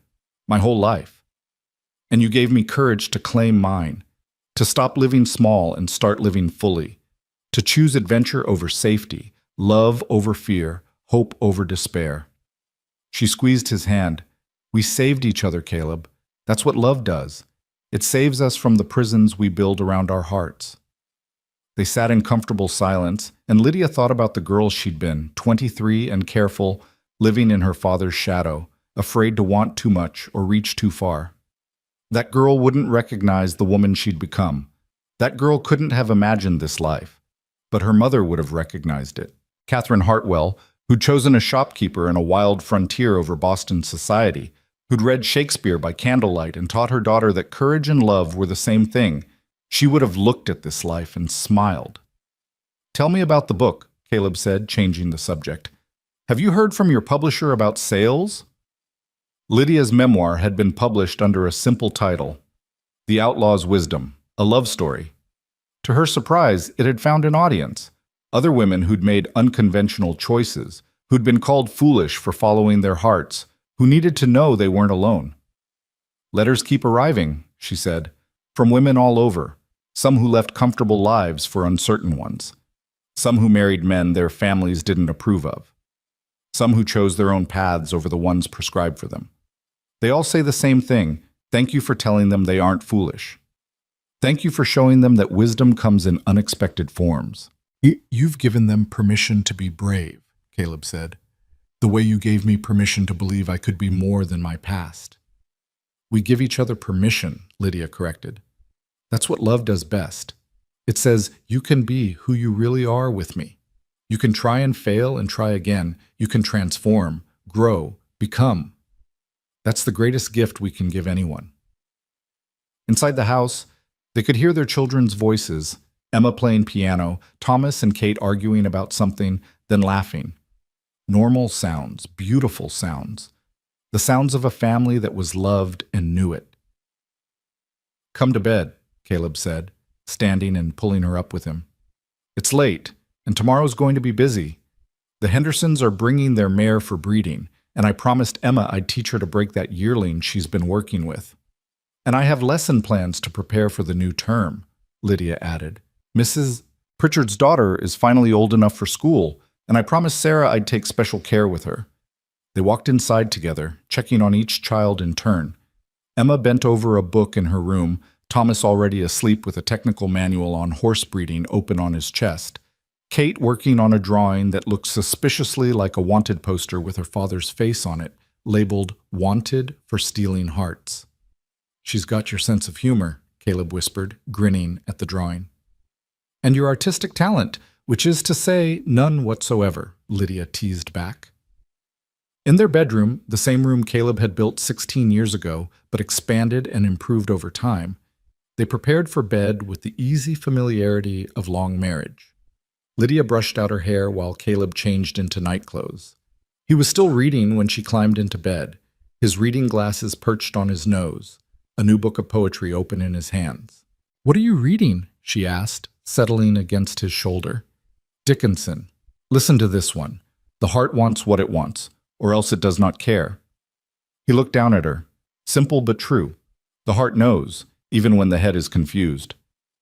"My heart knew you immediately," Lydia said. "That first day in the store. Something in me recognized something in you, even though I didn't understand it yet." "Mine too." He set the book aside and pulled her closer. "I was lost, Lydia, completely lost. And you were true north. You've been true north ever since." They settled into sleep, wrapped around each other the way they'd been for thousands of nights, comfortable and complete. Outside, the ranch slept under a blanket of stars. Emma Creek continued its endless journey toward larger waters. The mountains stood eternal and unchanging, witnesses to countless human dramas playing out in their shadow. But this particular drama, the story of an outlaw and a shopkeeper's daughter, of wisdom found in foolishness, of grace offered and received, this story had found its happy ending. Or rather, its happy continuation. Because love stories don't really end, they just keep going, day after ordinary day, building a life from the small moments that don't make it into legends. The morning coffee shared in comfortable silence. The inside jokes that no one else understands. The way hands find each other automatically after years of practice. The choosing and re-choosing that happens every day, every hour, every moment. That's the wisdom that looks like foolishness, knowing that love isn't a destination, but a journey. That it requires courage, not once, but constantly. That it transforms not in dramatic moments, but in the steady accumulation of days spent choosing each other over and over again. Lydia fell asleep thinking about a question Caleb had asked her 15 years ago, standing in this very room with baby Emma in his arms. "Do you ever regret it?" She'd answered then, and she'd answer the same way for the rest of her life. Not for 1 second, not for one single moment. Because foolishness that leads to this much love, this much joy, this much life. That's the greatest wisdom of all. And somewhere in whatever place souls go when bodies fail them, two women, one who'd loved Shakespeare and one who'd chosen adventure, smiled and nodded and whispered, "Well done, daughter, well done." The girl who'd been called foolish for loving had become the woman who'd found wisdom in that foolishness. The outlaw who'd thought he had nothing to offer had built an empire of love. And together, they'd proven that sometimes the bravest thing you can do is trust your heart when everyone else tells you you're wrong. That's the story. That's the wisdom.